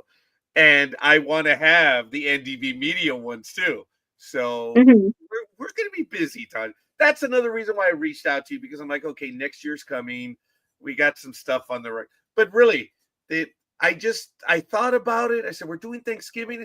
Where the hell is Tanya? Living her life. So I immediately sent her a text. I said, hey, hope you're well. I know it's been a little bit. Can you join us? Tanya, I don't think even skipped a beat. Immediately said, I think I can make it. That was so cool. Yeah, because I was like, I'm at my parents'. I really don't have anything with me. Yeah. So I was like, yeah, but you know what? I'll just come on. We can chat, have some giggles. As always. And then talking sports, that's the other part. But at least on this, folks, here it is again. Amador Card Designs. Her creativity. I mean, come on, cut it out, guys. She really does a lot of stuff. And if you contact her, chances are she'll probably be able to do it anyway. So it's got a lot of nice scenes. That's the website down there at the bottom. And it's good. But Thank you. going back, no one has ever recognized you. No one. I know you said no one's ever asked you for an autograph. Nothing like that. Because I did have a moment, Tanya. It was in 2011. I was in downtown Los Angeles. I was talking to a coworker about the sports program, and it's something big that happened. And I said the guy was wrong. I think we were talking about the San Francisco Giants catcher that got nailed. Remember that one a long time ago? Oh And yeah. Posey My broke his God. leg. Mm-hmm. It was around that time, and I said, nope, the runner was gunning for him, but whatever. And someone said, Mm-hmm. hey, are you the scorekeeper? And I was like, yes. And he said, may I have your autograph? And I was like, That's cool. what? Yeah. And I told him, oh my God, Big Dog, someone has my autograph. And that was, we'll say, in 2011. Do you know how many autographs I've given ever since then? Never been asked. I figured, Tanya, that local girl makes good. I had thought that you'd been hit up maybe once or twice or 50 times for an autograph. No, I mean, I've been recognized on the train. Oh, you have? Okay. So you have been. Which is kind of creepy because I'm sitting on the train and they don't even acknowledge me by my name. They acknowledge me by like my website or user handle, and I'm like, Yeah. who are you and why are you asking? Like, this is New York, and you're calling out my name in the Bronx on the subway, and I'm like, okay, there's plenty of people around. I'm good. Yeah. And they're like, "Oh my gosh, I've seen you on your, I follow your website. I've seen you on a couple of the podcasts and this, because I've been on multiple podcasts." And they're like, "Oh, you're great. You know what you're talking about." And I'm like, "Oh, thanks. Appreciate that." It happened to me at a baseball game too, where Oh, somebody really? came out and they were like, "City Fields of Dreams." And I'm like, Yes, City Field of Dreams. Yep. I mean, the site unfortunately doesn't exist anymore, Yeah. but because I don't do sports anymore, unfortunately. My Don't let Blue in here. My mother will kill me. Sorry. No, it's So okay. just got out of the shower and he's like shaking and he's running into all the rooms. Great. Mom's gonna kill me. But Johnny, close the door so he doesn't come in here. Chaos. My life is chaos and I love every minute of it. But it is cool. I will say it is cool. I've been mentioned on the radio. When I was doing sports, somebody had called me a rising star in the industry. Yeah. And I was very much looking forward to pursuing it. But unfortunately, I ended up in news and now I want to die every single day. I hate it so much. And my boss knows it too. He's like, "So why are you here?" I'm like, "Money. I got bills." Yep. Like, let's be real. I mean, especially now with the political climate as it is, you probably really hating it. Oh, 100%, because we get calls and Oh yeah. people are just rude and derogatory. We've been threatened. Wow. Yeah. And I'm just like, is it really worth it? Well, even on a sports level, I don't say it all that often because I don't want to give light to it, Tanya. But every now and then, my co-host will hear me complain or talk about the email that I receive. NDB Media has been threatened because of a comment from a host or a joke that it was of a political slant. I ignore them the best I can, because if they're stupid enough to send me from an email, it's like, okay, it's the ones that you cannot trace, the emails that, those are the scary ones. Because if they know how to do that, then it's something. Because when you go to respond and their email is shown and it's a generic email, it's like, okay, they're just angry. Yeah.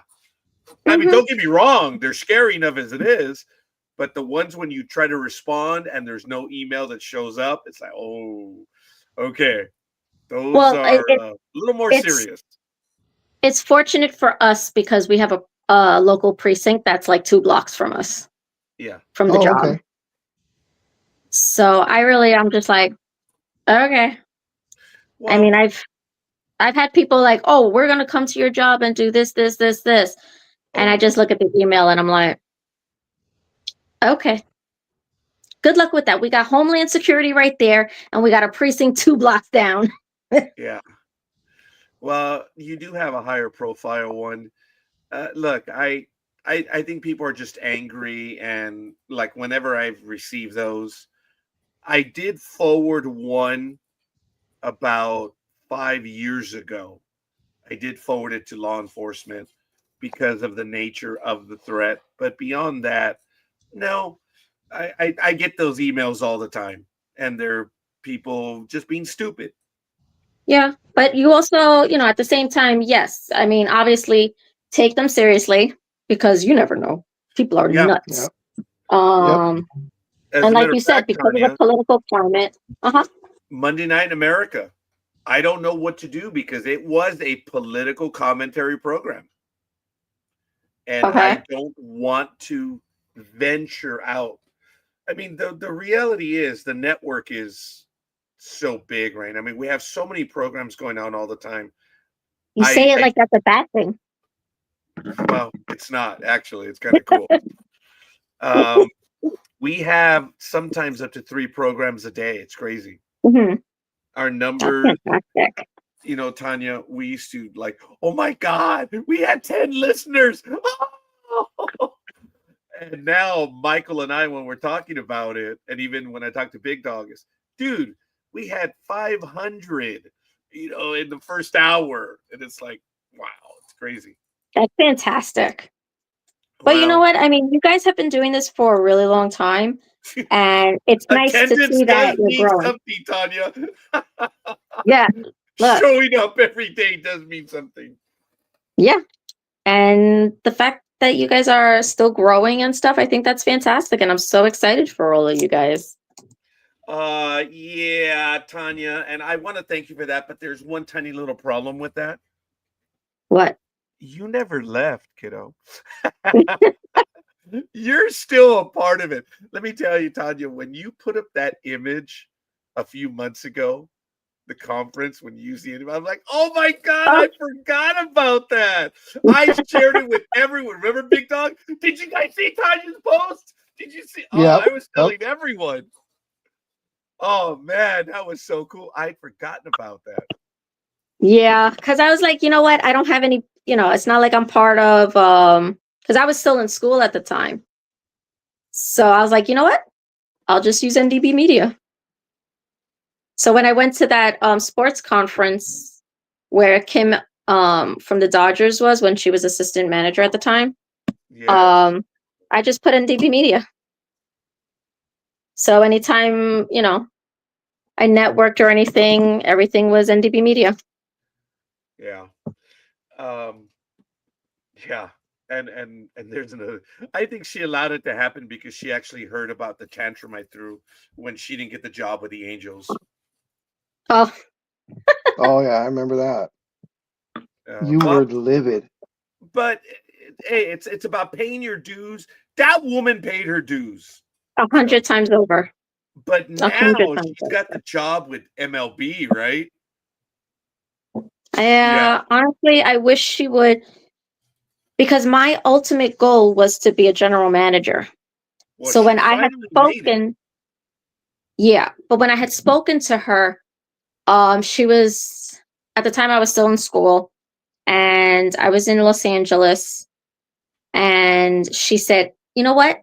If that's what you want, we can set you up with an internship here, and we'll see what goes from there." And I was like, "Did I just get an offer?"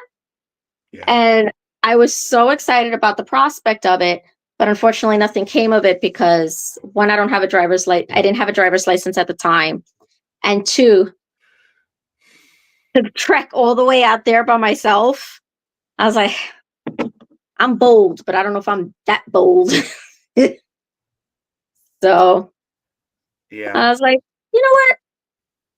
Yes and no, but we'll see. So I was talking to you, Yeah. I just made this card. You know what? Oh, nice. Yeah. Well, I know I want 10 cards, and we'll talk about that off air. Like I say, you'll just bill me or however. And Yeah. then moving forward in January and February, we're going to talk about the Jedi.tax items that I'm going to need. And yeah, I've crossed 500 clients, Tanya. That's amazing. I may hit 650 this year. That would be incredible. It took me long enough. So Listen, hey, you that's preaching why I to the got choir. rid of, that's why I got rid of my regular job. No, that's great. Well, plus Yeah. this, I mean, did you really enjoy it? My regular job? Yeah. Yeah. I was Actually, I think he helping. did. I think he did. Yeah, Oh, I he did. did. But look, the reality is, folks, as I've said on this program, I got tired of the commute. By not driving to work, I got an instant raise. Yeah. It's amazing Yeah. how much you save when you don't have to commute. I'm sorry, what was that, Tanya? It's amazing how much money you save when you don't have to commute. Oh my God, yes. I Number one. spend on average $800 a month just on commuting. Yeah. Yeah. Yeah. It's something commensurate for me too, because you consider the gas, the car, the repairs, just the regular maintenance. the insurance, Yeah. everything, because my insurance has gone down precipitously because I don't drive as much. Mhm. And it's just much better for me. I mean, I'm back to paying $350 for full coverage for 6 months. It's like I hadn't done that in a while. So, like, one of my cars is $350, and I Mhm. paid that one September through March. Wow. Which one of the fleet? Which one in the fleet is that? That's the Maxima. Because it's Oh, not a regular commute vehicle. It's a what do they call oh it? yeah, I know what you're talking about. I can't think of the word either. I know what you're talking about though. Yeah. Yeah. And since Tanya's here, here's an oldie but a goodie. Since you were talking about how much you enjoy your job, uh, Tanya, he really started enjoying his job when he got a raise and he didn't have to draw circles anymore. Thank you, Raj. Oh my God, that pissed him off so much when I would tell him that early on. I say nothing. I'll let you handle that. Yeah. But I mean, Lady Raj. my ultimate goal is, and my boss is very much aware of this, is to make my little business Mhm. the only job. Because Okay. one, I hate working in news.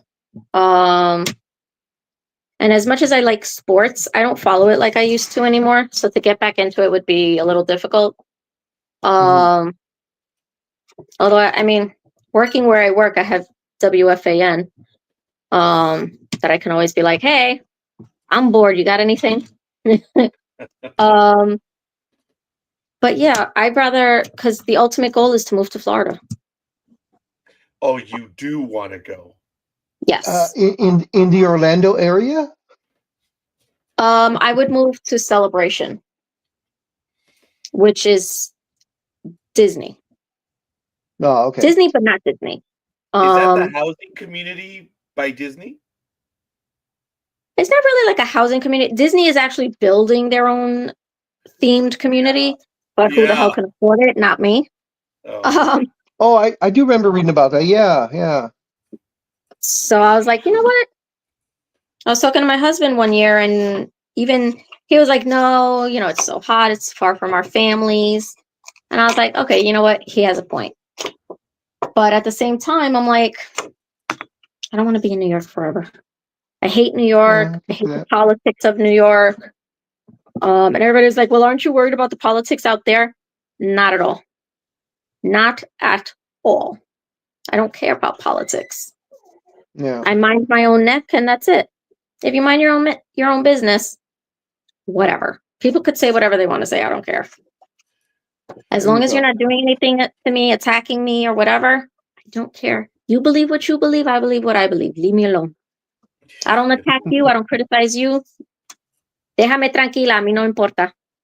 Yeah, I hear you. So are you coming out to Disneyland once they build the supposed third park that they've been talking about? If they ever get around to building it. Well, actually, I have a little bit of dirt for you guys. Okay. They're gonna fill out California Adventure, where they have all the maintenance stuff to the southwest of the park, meaning they're not going to have any maintenance on the grounds. So they've already put the permission to get rid of the hidden Mickey on Disney Way. So they don't know if it's going to be a tunnel or if it's going to be a bridge over to the west side of Disney Way, where that massive parking lot is, where that's where they're going to have Avatar Land. And okay. So that's not a new park. That's an expansion to Disney California Adventure. So the third park, they don't have enough land for it yet. Oh, I believe it. Now, could they claim eminent domain? Disney, no. Well, I mean to expand, like the way they did with Dodger Stadium. Okay. No, it's a private organization. Okay. So, no, laws have changed. Ever since what Dodger Stadium did, yes, I know. Yeah. So, Well, are the Mets going to get Framber? What's the pitcher's name? Valdez Framber. Are they going to pick him up, Tanya? I don't know what the hell the Mets are doing right now. They got rid of Nimmo. Not that I was a big Nimmo fan. I mean, fine, yeah, he came up in the organization, whatever. Like so many people are like, oh my God, he's gone. Why? And I'm like, shut up. They're players, they're people. But I honestly I'm looking at what it is that they are doing, and I'm like, what the hell is going on? Because of what happened during the season, I don't think that they're going to really be paying guys this year. I don't think that they're going to do like a big splash trade.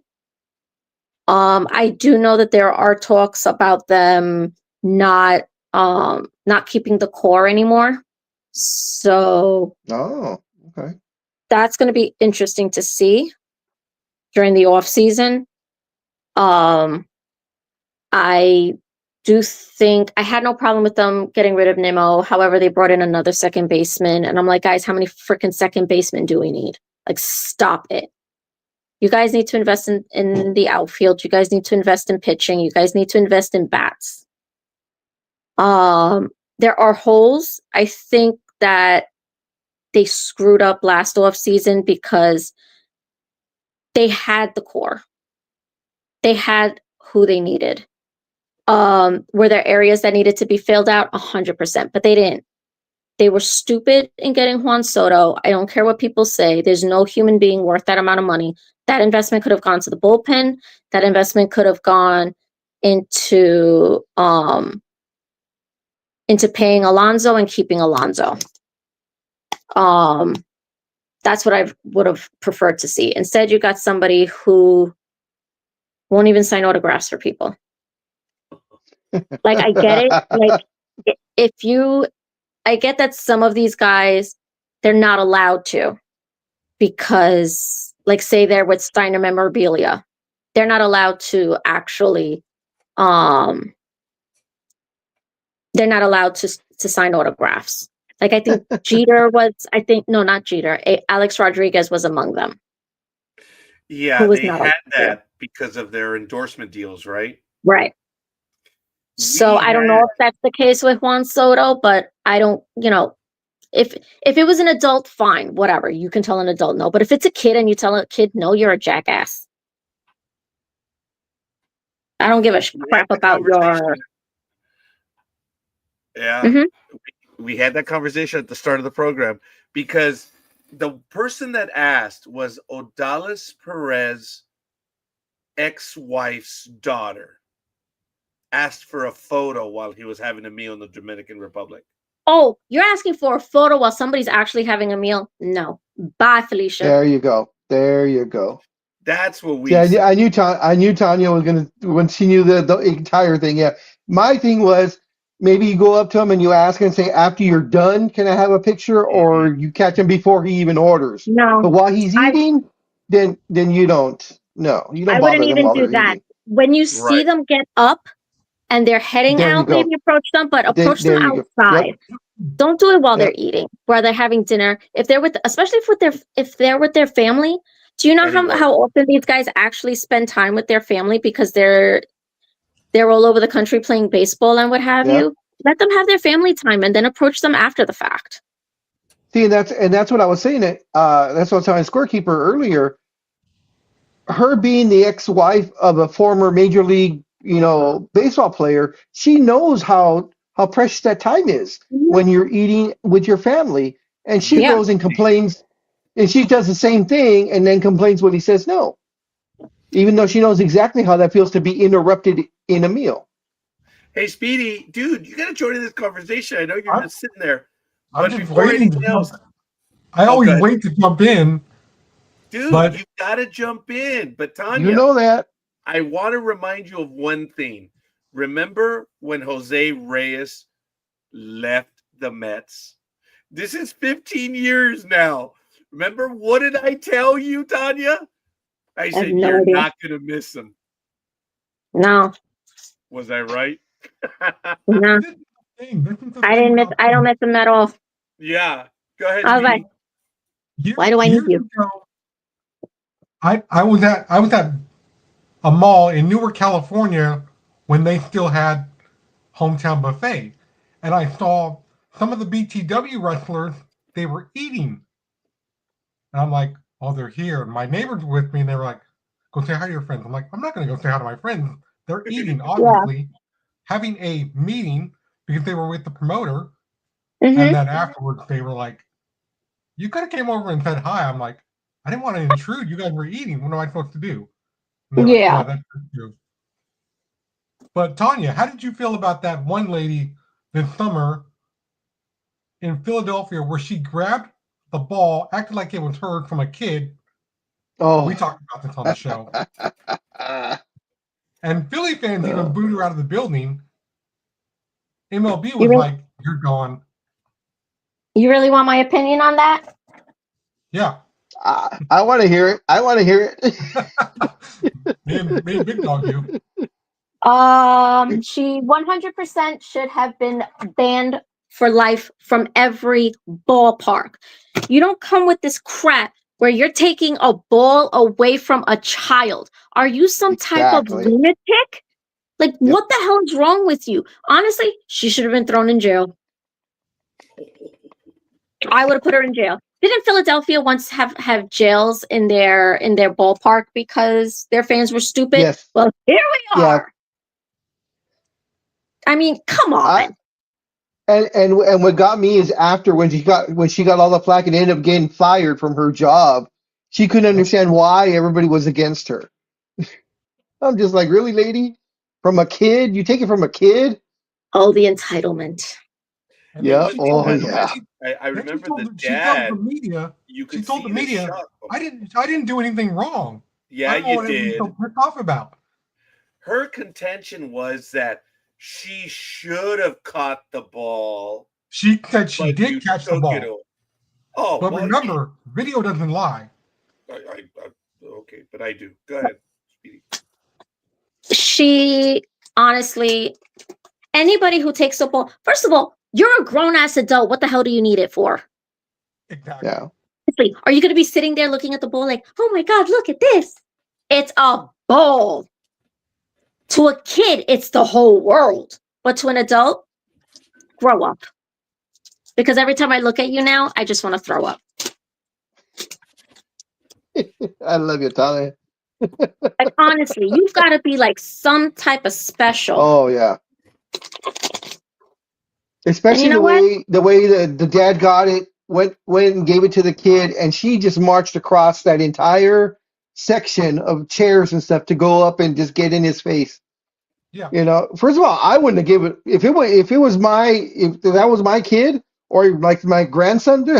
No way in hell am I giving that ball back. Okay, Big Dog. The reason why he gave it up is like all of us, when we're out in the wild, we've heard of Sasquatch, but until we actually see Bigfoot and we see a Karen in the real world, oh my God, they actually do exist. You're actually scared of them. Nope. I don't. Nope. I'm old. I don't give a shit. Well, look, the rules in baseball are very simple. It's I know. He who comes up with the ball wins, sadly. Exactly. It's a free for all, and whoever grabs it, that's that person's ball. Yeah. And it doesn't matter if you say, well, I had it and he took it away from me. Yeah, well, okay. Sorry. Well, just like the that's the way just like last year. Remember the 50-50 ball from Ohtani?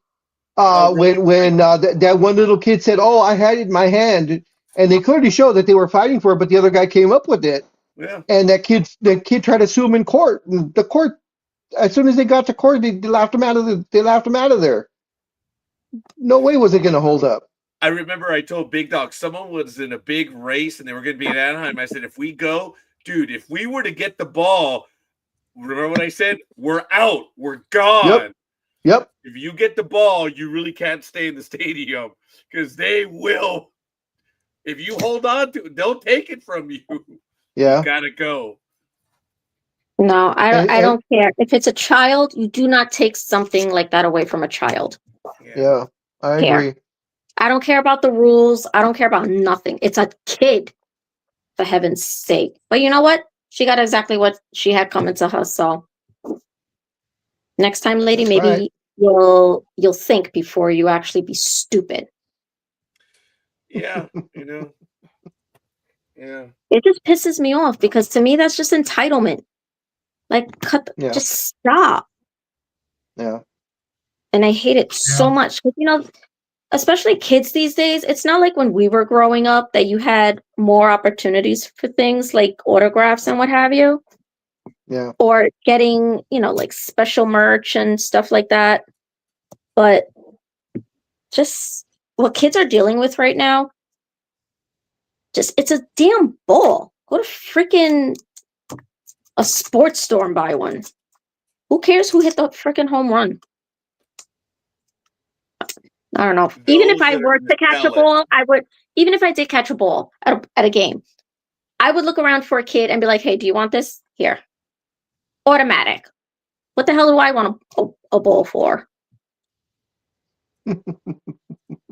Like, honestly. Kids come first. That's my rule.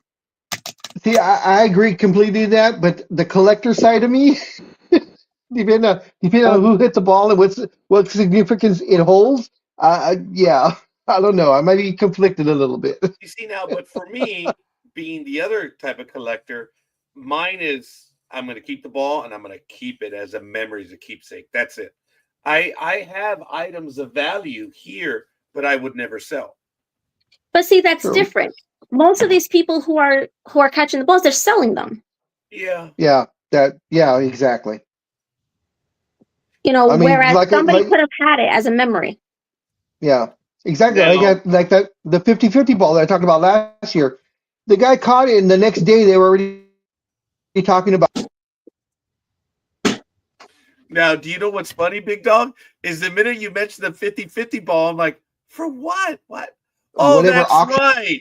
That was for Otani. You see, we already forgot about it. Remember? I said, Yeah, hey, yeah. it's a great thing that he did, but it's going to be forgotten fast. I mean, that Yeah, man like Tanya said, everybody needs to grow up. I mean, because over here, people, when they found out that Bruce Bochy was coming back, they're like, oh no, is he going to come back and coach the team? I'm like, relax. He's a consultant now. You're telling me that he was a bad manager? According to people here, I don't know. I'm asking Speedy. I'm asking Le Tortuga. No, I thought he was a great manager. Oh, well, okay. Well, all right. Well, I appreciate that commentary. Who was your favorite manager, Tanya? Because, boy, have the Mets had a few.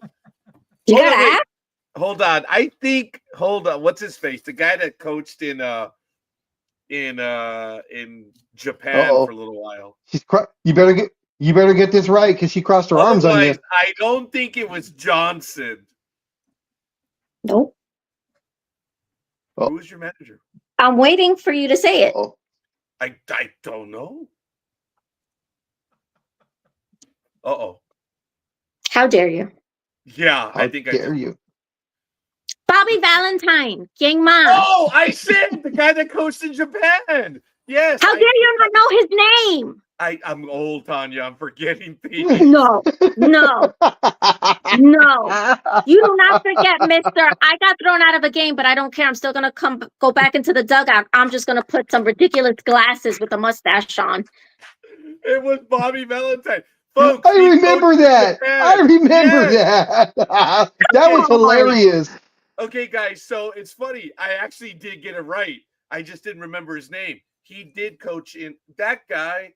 He's the one who was a phenom, but he got hurt, right?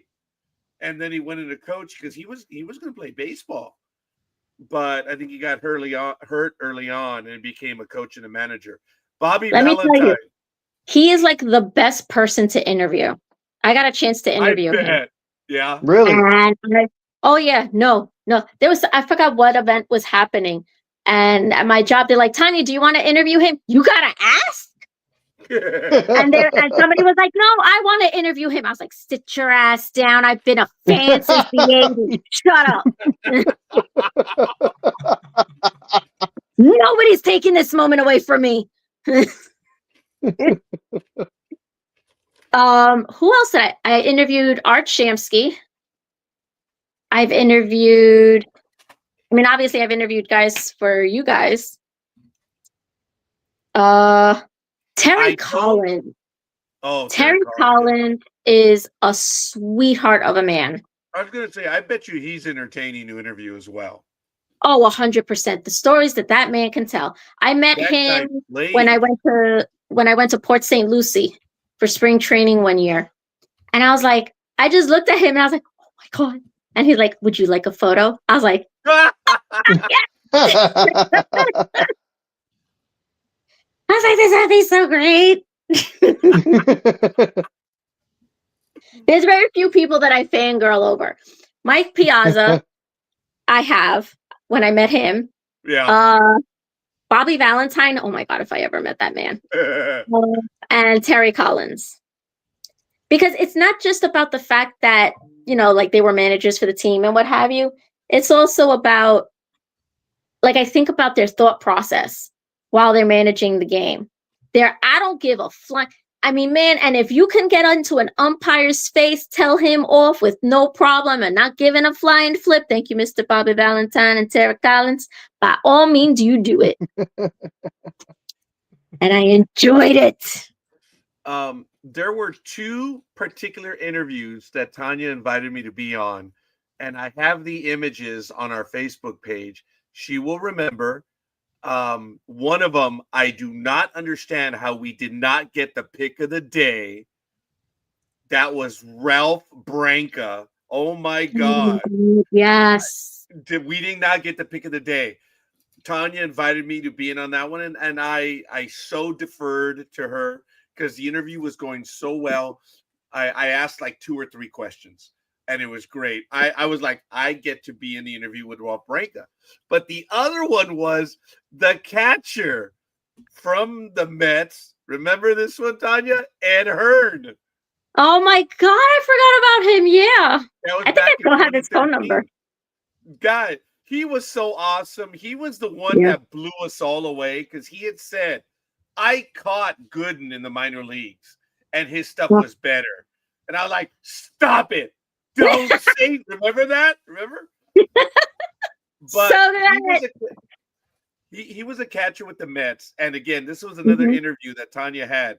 And I remember asking him, dude, the Mets of the 86 had 5 solid starters with all these different windups. Dude, did you have an issue? He says, I appreciate the way you're asking. He's like, yeah, you had Sid Fernandez, remember? Sid Fernandez, when he came in with that lefty, the side armor from the, then you had, of course, Dwight Gooden over the top of the curveball. All the different starters that they had, Rick Aguilera, Ron Darling, and I think there's another. Oh, did they have Ojeda? I think it might have been there, but yes, this guy was so cool, man. He was on with us for a long time, Tanya. I remember that interview. Let me tell you, and I tell everybody this, all of my best interviews have been with NDB Media. All of them. So that's why I'm like, I am always faithful to NDB Media because I had like the best interviews of my career with you guys. And I never would have if I wasn't a part of NDB Media. So there's that. Well, it works both ways. You interviewed quite a few people. And when you invited me to be in on those two, I was like, oh my God. All I could tell you, Tanya, was I was like, oh my God. And I just did my best to know my place. and I limited my questions, but they were so cool. They were good people. Ed Hearn, Ralph Branca. Oh my God. Yeah. Absolutely amazing. And I have those memories for the rest of my life. Like those will forever be like the highlights of my short-lived sports career. Yeah. Those weren't the only ones. Those are the ones that I remember immediately. But yeah. There he is, right there. Ralph Branca, 2013. Yep. They were both in 2013. So Yeah. that was on June 6th. Be right back. And when was Mr. Hearn? Forgive me a moment. I probably put them all up at the same time. Oh, I don't see his image right now. I just saw Ed Hearn. I'm like, oh my God, where is he? There's Branca. Oh, look, there's a big dog. Anyway. Look, there's Tanya right there. Oh, geez. Oh, there he is. Oh, you know what? I think actually, Ed Hearn was on December 12th, 2022. I posted on June 6th. That's why. And then Ralph Branca was, so it was in 2012. Mr. Branca was October 19th, 2011. Wow. And Ed Hearn got the pick of the day. And nice. With Ralph Branca, Tanya was, oh my God, she could, and I was mad too. I was like, how the hell does Ralph Branca not get pick of the day? Yeah. I was like, come on, man. Really? Yeah. But it was really cool. Maybe I can get Dusty Baker on. That'd be great. Make it happen, dude. Yeah, he dealt with umpire because I remember he would always be right here with the umpire. I love it. See, those are like the old school guys. Yep. Yeah. These guys now, they're afraid of fines and they're afraid of suspensions. And I'm like, I don't give a flying crap. You just did what to my guy? Let's go. Round one. Hey, all I can say is that I'm happy that I got Bobby Valentine right. I just forgot his name. So we're still on the same page on that. So that's kind of cool.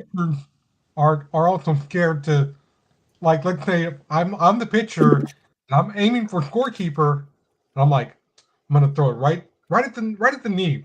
But they don't want to injure the guy anymore. Because like Tanya said, I don't want to get fined now. I might get suspended. Oh my God. Then I'll be out of a job. Look,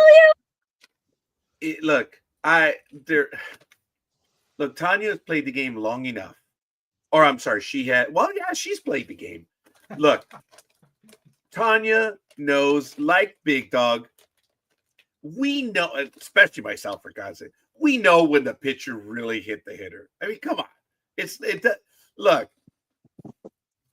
you know, it's because the pitcher themselves give it away right away. You know. And I have no problem with pitchers hitting batters. Just when the batter's going to rush them out, hey, dude, it's, so be it. When the other guy gets hit, dude, you have to understand. And I know there were some guys that knew they were going to get hit, because it sucks when you got the big guy going after your guy and then the other guy gets retaliated. It's the smallest guy on the team. That's BS. If you're going to hit someone, you go after the big guy, right, Tanya? 100%. Yes. When they go after the little shortstop, that's bullshit. I like the batters. I like the batters that know they're going to get hit, and they just kind of like turn their back into it. So they're giving the pitcher the spot. Is like, okay, I know we screwed up. I know I'm going to get it. Just right, put it right there. Look, there was one time I knew I was going to get thrown at. And it was funny. And the guy did throw at me and he missed me. And I'm like, oh, man. Now I know he's going to try again. That's what got me mad. because Oh I my got God. You're like mad and he you threw you pro- the pitch in and I got out of the way. I'm he tried to hit me. Oh man. Because now it's in your mind that you know he tried and he's gonna try again. Mhm. and the bad part is Ugh. that second one, since you dodged the first one, the second one's going to be even harder than what the first one would have Yes, been. because he missed. That's Good why luck with that. yeah. That's why it's really funny when they miss the first time. That's when you get mad. I should have leaned into it. But no, he threw hard. He threw inside. And I was able to get outside. And I got mad at myself. He's going to try again. Damn it. Ha! You probably deserved it anyway. Tanya. Wow. See, there's Ice Princess. There it is. Wow. Okay. All right. Maybe. Let's be real. No, did you hear Tanya? I said, well, okay, maybe. Yeah, exactly. Oh, my goodness. Hey, guys. We are nearing the end of our program. It is, we're coming up on 10 o'clock in a few minutes. We did our football stuff. We talked some baseball news early on, which was really good. And just want to let everyone know, head on over to ndbmedia.net. There's a lot of stuff going on. And we'll be back, of course, next week on Saturday. And there is a lot of stuff. We're going to be reviewing Star Wars, as you know, Star Trek, and Game of the Night of the Seven Kingdoms starting January. So just hold on for that stuff. But Tanya, wow. What a thrill, again, having you on with us and sharing these stories. Just having these conversations with you is a lot of fun. Until I get on your case, right? You know what? That's okay. You know, I think it's funny. It's like when Tanya's pitching, I'm the batter that she throws at. You know what? All right. I know it's going to happen. I still say the funniest thing was 2 years ago. Because, Tanya, you know, I never engaged you publicly. I never. You left, and I started like, oh, yeah, well, you know, it's Tanya, blah, blah, blah, and this, and then you returned, and I was like, oh, hi. And no one told you. You just came back. You're like, oh, shit. Hi. What's up? Uh-huh. You should know better of all people because you Hispanic. You know that us Latinas. I just thought it was so funny how they sold me out. It's, oh, Tanya, you should have heard Roger. Like, And oh, my God. right when that happened, I'm like, see, that's why you should do that, because I told everyone about years ago when everybody was talking about, well, there goes Matt. Yeah, okay, he's not here anymore. And people thought that me and the boss left. And then I come back and they're like, Matt can't do this, Matt can't do that. And I was like, what? And they turn around and they're like, oh, how long have you been standing there? I'm like, I think I've been here for a good 3 minutes now. I heard everything you said. Go do this now. And they're like, oh, man. See, you don't know who's listening. So Exactly. when Tanya came back, I was like, see, now you're in trouble. Good times, good times. I just thought it was so funny. The one time I decided to mouth off, you came back in 2 minutes. I'm like, shit. And then it becomes a situation of, okay, so what did we learn? I'll tell you, you've been bursting. That's it. I don't mouth off anymore. I don't. I never did. The funny thing is, Tanya, I never did. But you had gone after me for the Yankees straight up, and I'm whoa. And you left, and, you know, I got all ballsy the minute you left. That's why it was even funnier. Listen, remember, there's always somebody who has bigger balls than you. Yeah, well, sadly, that day it was quite clearly proven. That was one of our funnier moments, Tanya. Oh my God. But it was so funny that when you came back in, I was like, oh, hey, Tanya Grazer. Oh, no. Roger was talking shit. God, they didn't even hesitate. Nope. Everybody was like, well, alrighty. I have one last. I have one news article. It's not sports related, but we are. It's comic related, so it affects a few of us here.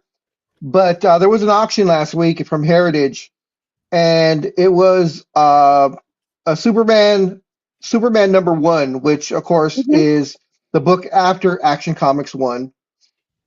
It was found in an attic of some two brothers, or actually two grandsons, went to clear out the grandparents' Basement. attic. Oh, well, this one says attic, actually, but it could be the basement. You're probably right. But Yeah, we covered that story. Oh, did you? Oh, when did you guys cover? Oh, I wasn't around, I guess. Oh, this So is yeah, so she's not attacking me. So it realized 9.12, so $9,120,000 after their course of heritage fees, which is it completely shatters the record, which was set last year by Action Comics 1, which sold for $6.5 million. Must be nice to have that type of money. Yeah, no kidding. I don't know if you've actually seen a picture of the comic itself, Tanya. I don't know if it deserved that 9. There's a few flaws in there. And I know the comics from 1939, but I think CGC was a little generous with it, but still the 9, I mean it is a beautiful pristine copy. And the fact that it went for that amount of money is just crazy. Yeah, I agree. I'm sorry. I'm not paying that type of money. I don't care if I do have the money.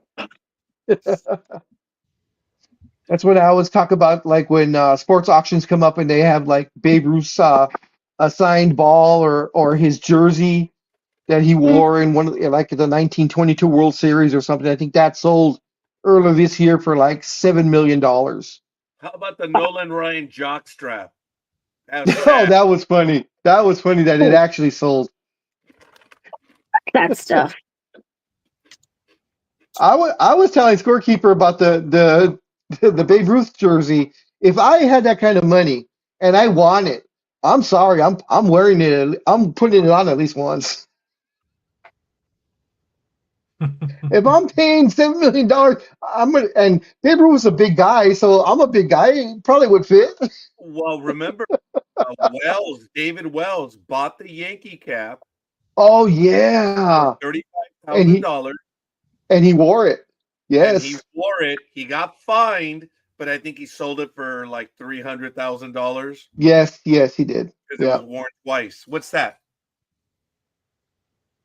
That's a comic that sold for $9.2 million. Yeah, yeah, right. That's what it is. That's funny. I just want one of those big, huge comic books for some reason. I see Okay, I know the one on the right is Superman Blue. The middle one I believe was the 3D issue, and I think the one on the left is the lenticular cover. Okay, well, let me finish up real quick. Tanya, you know what I want and need. 10 cards. Just let me know. Just get a hold of me whenever, okay? Will do. Thank y'all.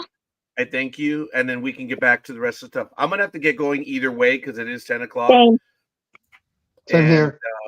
Okay. I have to get on the road. Godspeed on your trip, young lady. Thank you. Everyone else? Yes. All right, guys. We appreciate that, and we're actually going to finish under 4 minutes. Unbelievable. I mean, 4 hours. So this one's good. All right, guys. We'll see you on the other side. Thank you for joining us, and appreciate it. Bye, guys. A lot of football tomorrow. We'll see you guys. All right, guys. Take care. Peace always. We'll see you guys on the other side. Bye. Be safe, everyone. There you go. There it is. That's the one. See, my problem is there's this, right? If you notice over the S, there's that little dark spot.